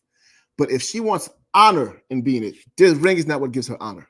Is what I should say. You understand what I mean? Right. The ring is not what gives her honor. The wedding cake is not what gives her honor. That party is not what gives her honor. That party would quickly destroy your family before it gives you honor, gives her honor. You understand? You got what I asked for, Barack? Proverbs 12 and 4. Let Roger read it. Go ahead. Book of Proverbs, chapter 12, verse 4. A virtuous woman is a crown to her husband. That's what you have to understand. You understand? A virtuous woman. What's a virtuous woman? We just said it. Go ahead. A skillful woman. You understand? She is a crown. What? A virtuous woman is a crown to her husband. Is a crown to her. How is she a crown to her husband? What does it mean to be a crown unto her husband? Go ahead. Honor to her. An honor to her husband. You understand? Glorious to her husband. You understand? Glory, something to be honored. I mean, something where they see her, who she is and her behavior, and they say, Bakwash got a righteous woman. The Lord must have blessed him. The Lord must love him more than he loved me. Because I can't deal with mine, but he got a righteous one. You understand what I mean? It's a crown unto you. It's beauty unto you. You understand what I mean? A crown does what? Beautifies you. You understand? Go ahead. But she that maketh ashamed. But she that maketh ashamed, no matter how much jewelry you got on, she that shames her husband, no matter how big the rock on her hand is. Right. Think Kanye West. Right. Think Kanye West right now. Right. You can imagine how much that rock costs. But she that shames her husband, go ahead, Bakwasha. Will Smith. Oh my God. Between J. Pickett Smith and Gabriel Union, I don't know which one is the top witch. You know what I mean? Like those two are top notch. Right. Good night. And these are people who, you know what I mean, they got the ring on. To the world, they're attractive. They must be the perfect wife. Right. And they're nothing but what? Read that last part. But she that maketh ashamed is as rottenness in the bones, in his bones. A woman who is going to shame you is as rottenness in your bones. Meaning what? It's like you have bone cancer, bone marrow cancer. I knew a brother who had bone marrow cancer. That thing ate him up. That's what the Lord's comparing it to. A woman who shames you. A woman who's always running her mouth in things that she got nothing to do with. A woman who's not shame-faced. Right. A woman who will blast the school every chance she get. A woman who, you know, speaks against everything that the school stands for. Speaks against everything that the Lord stands for. You know, somebody who thinks they'll dictate what happens in the school. Yep. You understand? I know it drives, like, only the meekest of sisters could be in here. Right. You know what I mean? Only the meek sisters could, because I know, like, you see these Christian women, I don't know how they even survive even 1 minute in here. You know what I mean? Because without being heard, right, without singing and clapping and, you know, and twerking. Mm-hmm. I mean, they want to be, it's not what they, and look, I'm not even mad. I'm not even mad. Like, it's not for them. Lord be with them. Right. don't come in here. You know what I mean? Shout out to the sisters that are in here, though. Most High in Christ. I mean, shout out to the sisters that are in here, because they belong here. You know what I mean? They belong here. The Lord brought them here. You know what I mean? They took an oath too to serve the Lord. I mean, they took an oath to serve the Lord, and they're gonna serve him. I mean, read it one more time for me. Okay.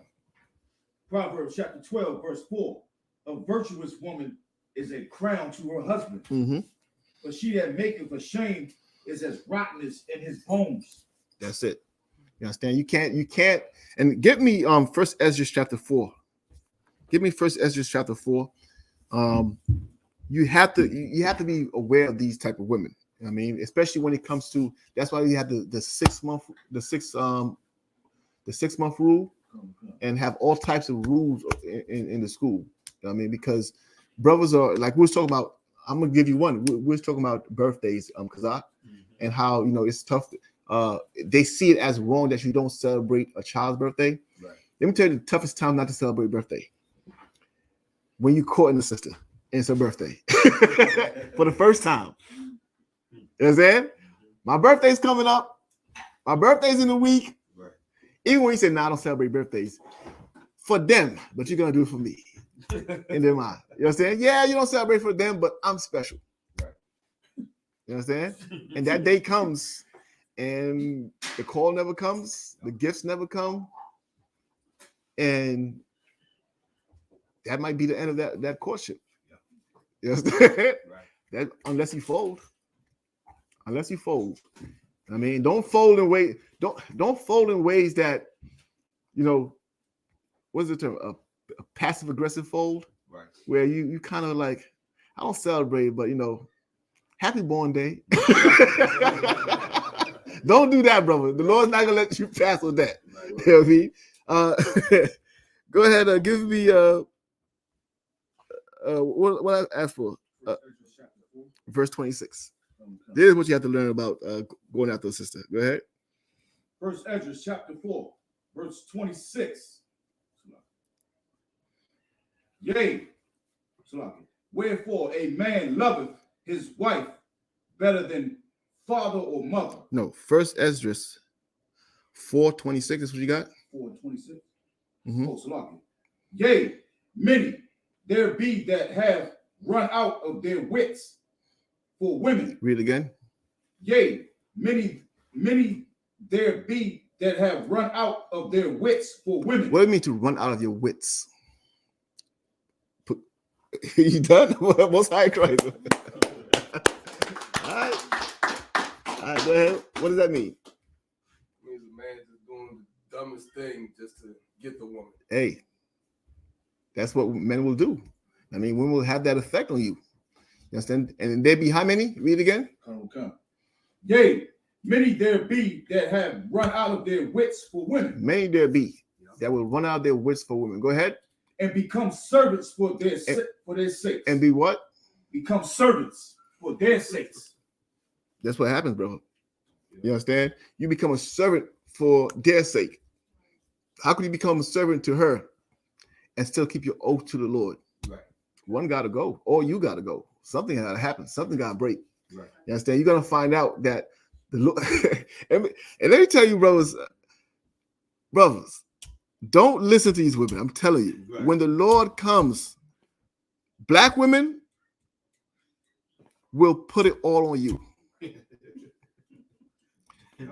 That when the judgment comes, if she could speak to the Lord, she would say, Lord, Barack knew I was weak. I don't know why he didn't just stand up to me. I was wrong, but I'm a woman. I'm emotional. He just didn't do his job. She will throw you under the bus, brother. I'm telling you. So for her own sake, get in line now.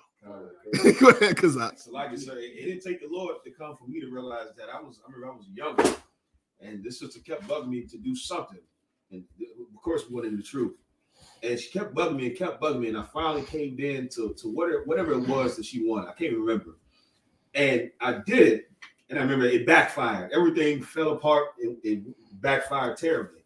And I remember she was just angry at me. She was mad. And I'm like, why the hell you mad? Like, that was your idea. I told you it was stupid. I was like, that was dumb. She's like, but you let me do it. And from that day forward, right. it set in my mind. I was like, oh, I've seen the responsibility that has to happen. Yeah. Like, brothers really don't fully grasp that responsibility you taking on a sister. Like, it's different. Let me tell you something. Somebody said, go ahead, question. Sorry, there's a question online on topic. Go ahead. There's a question from I.S.U.P.K. Says, Shalom, what advice would you give for sisters who are thinking about coming into the truth? What advice would I the truth is very serious. Coming into the truth is not like going to church. You could go in and out of the church as you please, you know what I mean, and do whatever the hell you want to do in there and sin and repent and sin again and repent again. I mean, fall, get up, fall, get up. Salakia.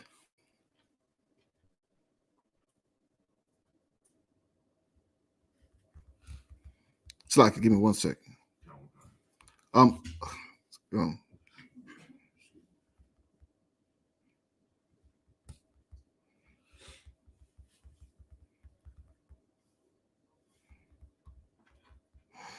Slack about that. I mean, the advice I would give you is don't come in here to get comfortable. Don't come in here thinking it's not gonna be pleasant. I mean, that's like asking a question like, what advice would you give somebody who's getting ready to go into a furnace? You understand? Yeah. Now the outcome is what?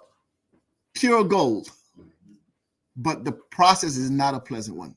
Meaning that you're gonna have to experience things that you're gonna come for a sister coming to the school, you're gonna come from the first time to a place where you're not a goddess. You're not, Mother Nature, all these terms you get. You are just a sister who needs to change, and we're gonna help you change. We're gonna counsel you. We're gonna help you. We're gonna give you the right amount of pressure to make you come into what you need to be. You understand?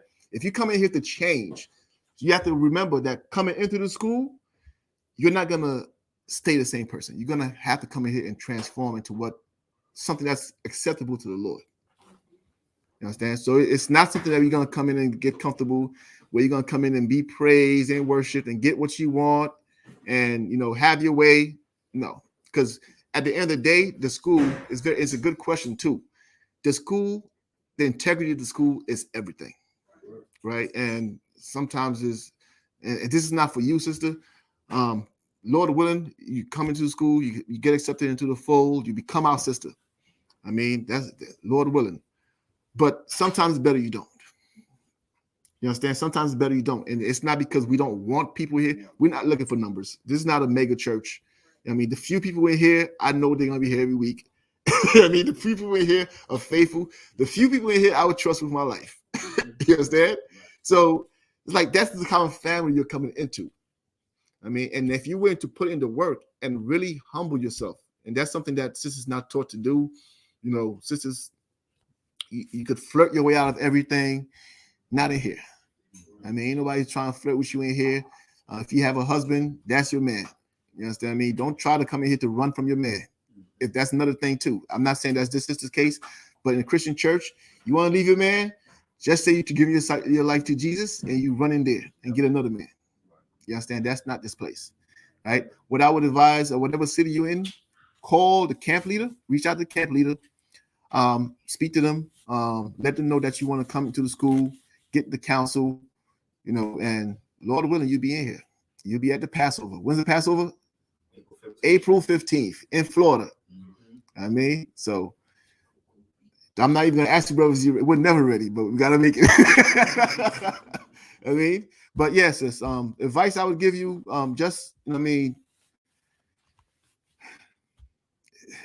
Look, if the Lord wants you in here, He wants you in here. I can't even give you the advice on it. I mean, only thing I can say is remain humble, and sometimes the test to see if you should be in here is when you get checked for the first time, when you get told that you're wrong for the first time, when you get told that that skirt is too tight for the first time. A lot of people didn't even have fathers, so they can't imagine a man telling them what to wear, or how to wear it, or what they can or can't say. Like one of the most popular terms in history, "You're not my father." And here is a classroom full of fathers. You understand? Full of fathers, all concerned with you. But more than that, all concerned with the integrity of the school. I mean, and last thing we want is anybody to come in here and shame the school. But if you want to be in the school, it's not our place to tell you don't come. Definitely come. Lord willing, you'll be around for years. I mean, on the flip side, leaving the school is not. That's why that's the part where I say don't come. If this is something you're going to come and try, don't waste your time. Right. Understand? Keep watching classes online for a while till you get the spirit where you say to yourself, "I'm going in there. I'm not coming up." You understand? You can watch the classes online. Every class, they're all online. I mean, you don't have to take an oath. You don't have to come in here and become part of this body, right? Because when you leave, not that we're gonna do anything, but the demons gonna, do what they do. Go ahead, Kasha. You gotta roll. Got you. Barack, could you take the laptop for me, please? All right. Poor guy, boy, you got to roll with him? All right, most high Christ. All right. I don't know if that's like, I don't know if that answered the sister's question. Bottom line, reach out to that camp leader. Reach out to that camp leader. Let them know you're interested in watching the classes or coming to the school. Obviously, watching classes online, coming to the school in person, and work that out. And be 100% honest also, please. All right, who we at? Give me Ecclesiasticus chapter 26. I'll watch it. This is for those who think that again, that marriage thing it's not basically a ring or stuff. It's basically who you are, your behavior. You understand what I mean? Right. Go ahead. Verse Ecclesiasticus 26:25. This is from the Lord, and the reason I'm reading this scripture is not for shock value, but I want you to understand what the Lord thinks of certain type of women. You understand? You think the Lord is just here to and to the sister's point, like, you come into a place where we read the Bible, you think you just coming in here to hear God loves you. Right. God is a father. Right. God corrects, and you're going to hear certain things God will say that you would say, not my Jesus, is because you never served this God. You never served the God of the Bible. Right. You understand? You don't know nothing about him. That's why a lot of things he says is shocking. Even when Yahushua was on earth, he was teaching, and they said, what? They said, who could hear such speech? The things he was saying was shocking. These things were like things that people were used to hearing. This is something that you're not going to be used to hearing. Go ahead, read. Come. Ecclesiasticus chapter 26, verse 25. A shameless woman shall be counted as a dog. Read again. A shameless woman. This is a woman who wants to be, this is not a woman who wants, this is for women who think that marriage, a ring, a wedding ring is what makes them a woman. That's what makes them an honest woman. You understand? When are you going to make me an honest woman? When are you gonna make my sister an honest woman? When are you gonna make my daughter an honest woman? They think because she's in the house with that brother, she's not an honest woman. Right. This here is not talking about a woman who's living with a man. This is talking about a behavior. What's the behavior? Read it again. A shameless woman. A what? A shameless woman. A shameless woman. That's the behavior. You understand? That's the behavior that the Lord is singling out here. What about that shameless woman? Shall be counted as a dog. Shall what? Counted as a dog. Counted as a dog. What's a dog? Four-legged beast. What's wrong with y'all? Watch it. It's talk so harsh. A four-legged beast. A bitch. Right. That's the word. I'm a female dog. You understand what I mean? That's what a shameless woman will be counted as. And look, you're not going to be counted as, oh, well, you know, she's a wife. No, she's not a wife. She is a dog. Okay. You understand what I mean? She is a dog waiting at every opportunity to shame her husband, to shame the school, to shame the Lord. You understand? To shame the Lord himself. How does she shame the Lord? Every heathen is talking about your twerk videos. You understand? Every heathen is pointing to you, to their daughters, as to what not to be. Right. The chosen people of God. Yep. The people who are called by his name. Yashala. Don't be like her. You understand? Now, I know a lot of people say, well, you know, they're saying the same about men. Yeah, I know. But we're talking about women today. You understand? Don't run from this accountability. You understand? We talk about men. We talk about women. We all need to be corrected. You know what I'm saying? Don't run from this accountability. Carry yourselves in a way that honors the Lord, man. I mean, people always call themselves the daughters of Zion. It's so nice and so honorable to say. You understand? But when the heathen look at you, what do they see? East Indian, let me tell you something, man. An East Indian could never respect a black woman while you wearing her hair. While you got her hair in your head, you want her to honor you. Right. You understand what I mean? Okay. She should respect you because she had to sell you her hair because you couldn't grow your own. Grow your own, man. Serve the Lord. So I'll never forget Command General how to say, why don't y'all serve the Lord so he could let your hair grow?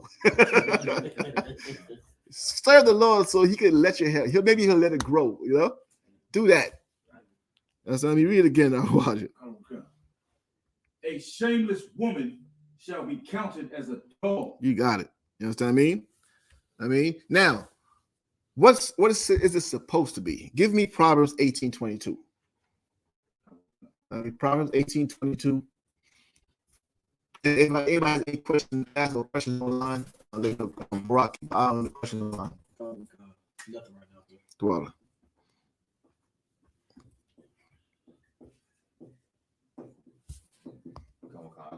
Go ahead. This is the book of Proverbs 18, verse 22. Whoso findeth a wife findeth a good thing. Read again. Kawakan. Whoso findeth a wife findeth a good thing. Now that's a wife. When you find a good thing. Sisters, if you want to know if you're a wife, ask the man with you if you're a wife. And let me tell you, by nature, we always credited, whether you had a ring or not, we always credited women. When the child, we used to call our girl a wifey. She had the title already. You understand? She didn't need no ring to have that title because she was so good to her brother. You understand what I mean? You gave her that title. That's wifey. You gave her that respect. That's wife. That's my wife. You understand? There was no ring on her finger to make you give her that title. You understand? So if a brother finds a wife, a qualified wife, he finds a what? Whoever so findeth a wife findeth a good thing. A good thing. Meaning what? She's not the good thing, but what she brings to the table, I should say. Who she is the good thing. You understand? Who she is, how she behaves is a good thing. Keep reading. Kawakan. And obtaineth favor of the Lord. And what? Obtaineth favor of the Lord. Obtains favor from the Lord, meaning that she was a blessing from the Lord. You have to be able to look at your marriage, sisters. You understand? And your relationship with your husband and ask yourself, am I a blessing from the Lord? Just ask yourself an honest question. You understand what I mean? Am I a blessing from the Lord? If you need help with that, just go ahead and ask him. Just ask him and look at his eyes as the top of his head starts to steam when you ask that question. You understand? The battles that we go through are unnecessary. You understand? With these sisters, and and the battles are a proof that it's not you're not a blessing to the Lord from the Lord. You understand what I mean? You're not a blessing. You're not the support he needs. Right. But here's the good news: you could become that. That's the part that we like. Because somebody tells you, "Look, you're not a blessing from the Lord to me right now." You could go one of two ways. You can get upset and cuss him out, or you could change and become that. Right. You understand? It's easy to get mad because you think you're just supposed to be a blessing just because you're here. Right. That's not how it works. You have to make yourself that person. Right. Just change. It's easier to skip the Brazilian butt lifts. Skip all that. Yeah. Save the money. Skip all that. Y'all been together 15 years. Right. That's not going to impress him. No. And what people have, and let me give you some advice, sisters. Once a brother's been with you for a while, physically, it's nothing that's going to impress him. Right. You understand? Physically, there's nothing that's going to impress him anymore. But who you are will. Right. Because physically, anything you present to the table is out there also. Right. You know what's not out there? Kindness. Right. Mercy. Love, right? Compassion. That's not out there. Right. You understand? That brother walks down and has to watch every black woman frown at him. You understand? There's none of that out there. Right. Put that in your household. Try that. Try that in the household. Right. You understand what I mean? Because those surgeries that y'all running to get, that's not going to save your marriage. That's because he sees that every day. If you watch a man walking, his head is always turning. Why? He's seeing what you bring into the house. The same thing you have in the house, he's seeing on the streets. That's why his head is turning. You understand? So don't think you're gonna bring something unique, unless you're bringing that personality. Right. You understand? Go ahead, brother. It's like if I may, we out there all day long in the oppression, and there's nothing more wanting to do to come home to that peace of mind. Have some soft legs. Yeah. Right. So, right. Yeah, soft. That's your thing. Those soft legs. I mean, but those soft legs will become as a tree bark when you're an evil woman. Yep. You understand what I mean? When you're an evil woman, give me Proverbs 21:9. Give me Proverbs 21:9. I mean, give me 9 and 19. You understand? Come. Go ahead. This is the book of Proverbs 21, verse 9. It is better to dwell in a corner of the housetop than with a brawling woman in a wide house. It is better to live on a corner of a housetop. Mm-hmm. You understand? It's better to be in the atmosphere, even in this weather. Let me tell you something. There are brothers who come home from a long day of work, and this is a true fact. Like me and this brother I know in the world, we always laugh at this because he comes home from work, right? He works overnight. He drives in front of his building. He parks the car out. He takes an hour nap in the car before he goes in and deals with that. You understand? He takes an hour nap in the car, before he goes in and deals with that. Read it again. Verse 9. It is better to dwell in a corner of the housetop than with a brawling woman in a wide house. Verse 19. Verse 19. It is better to dwell in the wilderness than with a contentious and an angry woman. Get that to your head, sisters. It is better to dwell in the wilderness. Meaning it's better to be homeless. Mm-hmm. A brother would rather. That's why you see a lot of brothers on the street. They don't want to go in the house because they know that what they have to do what they have to endure in that house. Right. Nobody wants to stay up and fight all day. I mean, a lot of sisters, they like that. They like that the back and forths, But nobody wants to do that all day. Nobody wants to fight all day with you after a long day, or even if they was home all day. Right. Talk. Nobody wants to go through all that. Right. You understand? Go ahead, So Kazan. like I said, if I may, it just to tie it all together, and this is why many of these Christian women and women outside of the truth, this is why they don't like the fact that a man can have multiple ribs, because in their mind, they understand that if a man had to choose one to be with, they know he wouldn't choose you. You understand? Because you're not something that brings peace to this brother, that adds to his life. Let me tell you, a sister told me that straight up. Right. A sister one time told me that. This was years ago. Right. I was in the school. We was laughing about a man having a bunch of women. Right. And she says, my man can't have a bunch of women because I like to fight. And when I fight, I don't want him to have anywhere to go. She said to me just like that. Yes. When we fight, I don't want him to have anywhere to go because I like to fight. You understand what I mean? Right. That's the danger, and that's the danger around in their mind around him having more than one woman. Right. She wants you to fight and be in the streets, yeah. You know, and think about what you did or what she said, because she knows the minute you go to another woman, you ain't thinking about her. Nope. You eating, you know, you living life, you drinking wine, you know, having a good time. Right. You're not thinking about her. She's feeling the pain, right. And you know what it's gonna do? That's gonna force her to wash her mouth next time. You know, sisters, if you have a hard time controlling your man, controlling your mouth, when your man gets another woman, you're gonna learn to control your mouth. It's a form of discipline. I'm telling you, it's gonna be a natural discipline. You understand? It's gonna be natural discipline because now when he leaves out that house and doesn't see you for a couple of days or a couple of weeks, next time you see him, before you go and say that offensive thing to him again, you're gonna think twice. Like, damn, last time I said it, I ain't seen him for 3 weeks. This time I might not see him for a month. Yeah. You know, and you will control yourself. Right. You know what I mean? And you will humble yourself and you'll become a better person. Right. You know what I mean? Or just look, don't look for judgment or punishment to make you a better person. You know, just start to change yourself, you know. Right. Do like Alcohol Anonymous, you know, or the AA means. Right. Hi, my name is Rhonda and I'm a bitch. Hi, Rhonda. Salakia. But you just change, you know, acknowledge that you're wrong, acknowledge that you done some evil things. You know what I mean?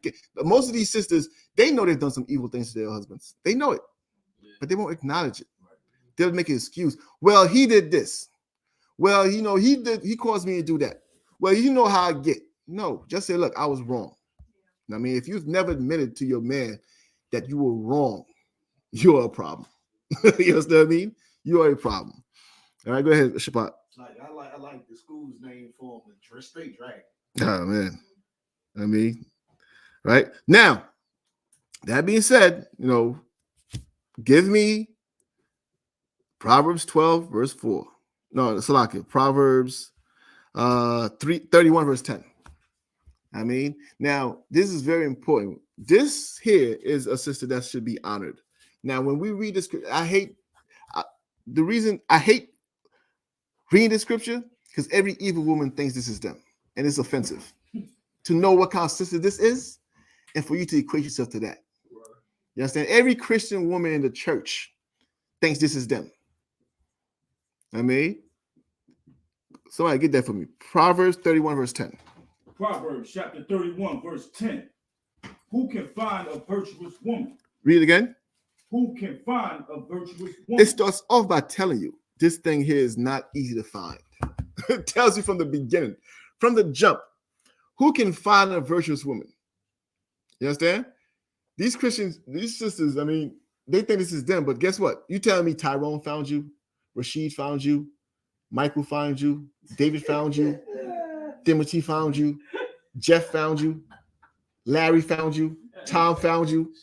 It says, who can find a virtuous woman? They all found you. You clearly not a virtuous woman. You understand what I mean? They all found you. They all found you and left you. You understand? Read it again. Okay. Who can find a virtuous woman? Go ahead. For her price is far above rubies. For what? Her price is far above rubies. Far above that ring that you cherish so much, sister. That ring that you think makes you a wife. Her price is worth more than that. Right. You understand? This thing you could show how big the rock is and say this costs $10,000. That's nothing compared to what this sister is to her husband. You understand what I mean? Go ahead. Come. Verse 11. The heart of her husband doeth safely trust in her. Her husband trusts her. You understand? When he said her husband trusts her, it's on many levels. It's not just, well, he trusts her not to cheat. Yeah, he trusts her to be loyal to him, and he trusts her to produce. You understand what I mean? And we're going to find out about it. Keep reading. Come. So that he shall have no need of spoil. So that he should what? Have no need of spoil. Meaning what? He don't have to go out and rob nobody. Yeah. You understand? You sisters also want some, oh, he always in the streets doing this, doing that. This woman's man does not have to do what your man is doing because she's virtuous. You understand? If you complain that he's always in the streets hustling and doing this and doing wrong, it's because you are not virtuous. Right. You understand? Right. You are not virtuous. Keep reading. Come.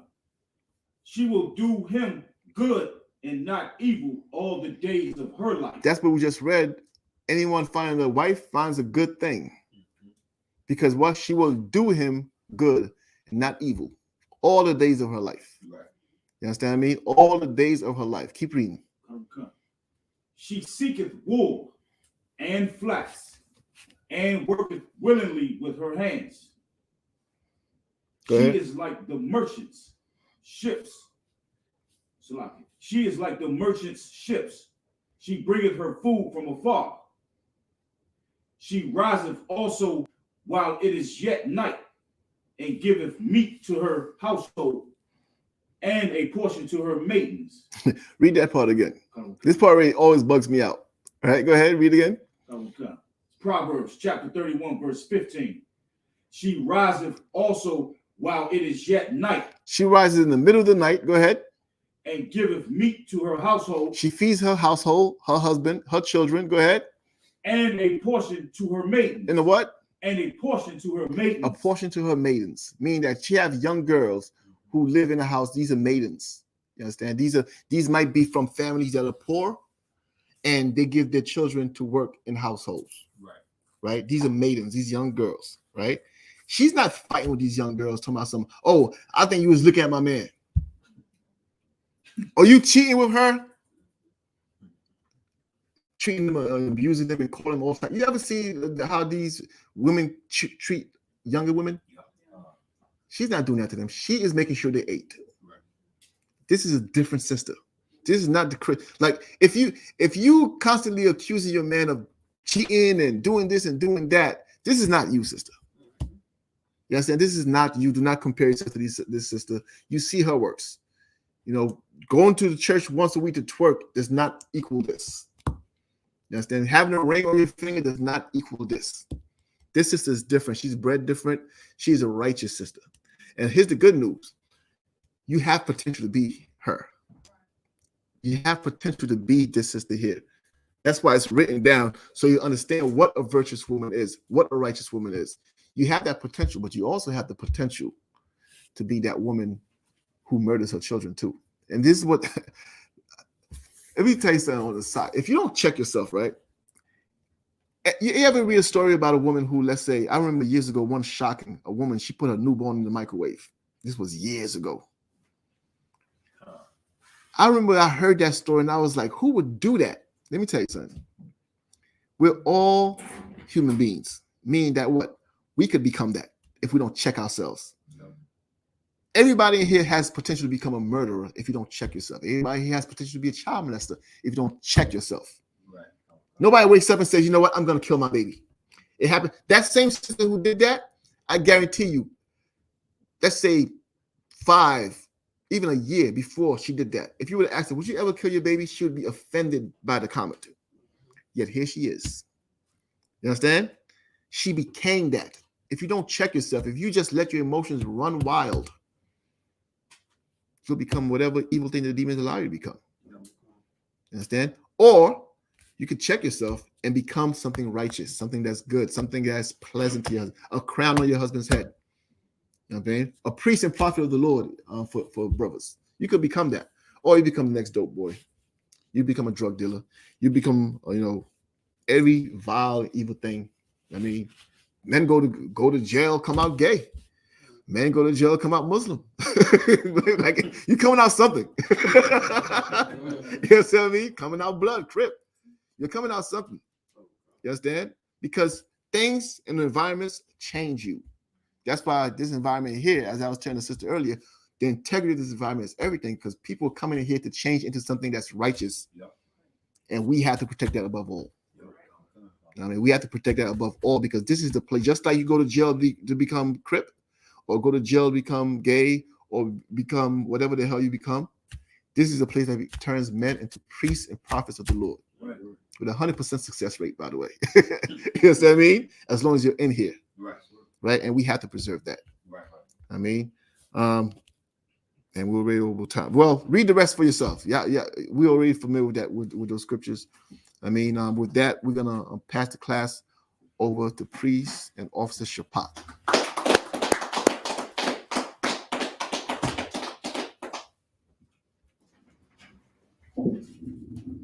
I.S.U.P.K security announcements. We got an I.S.U.P.K out of 1 West, 125th Street, Harlem, New York, under Commander General YAHANNA. New rules for brothers and sisters. When a new brother or sister comes into the school, they are off limits for 6 months. They are to be saluted only. They are here to shut themselves to the world. After 6 months, if a brother or sister has an interest in a particular person, he or she must get permission from the head to speak to a brother or sister. There is another 6 months in which the brother or sister will court each other. After this 6-month period, the brother or sister will get permission from the head to marry.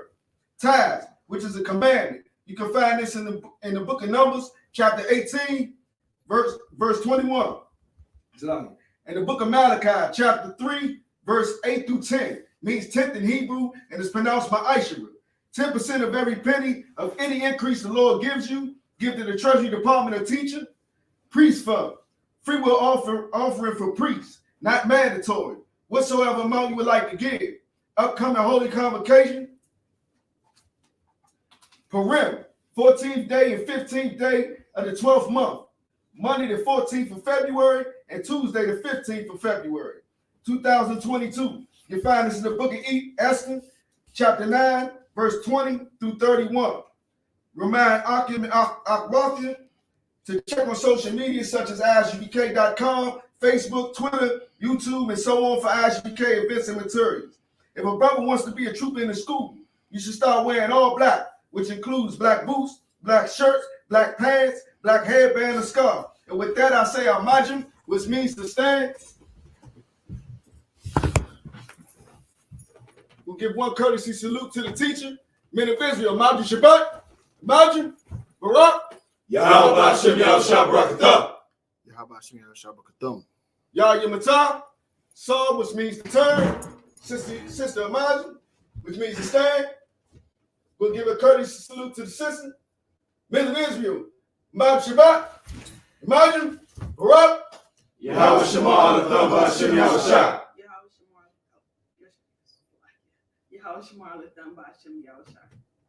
Yah Yamatah, class dismissed.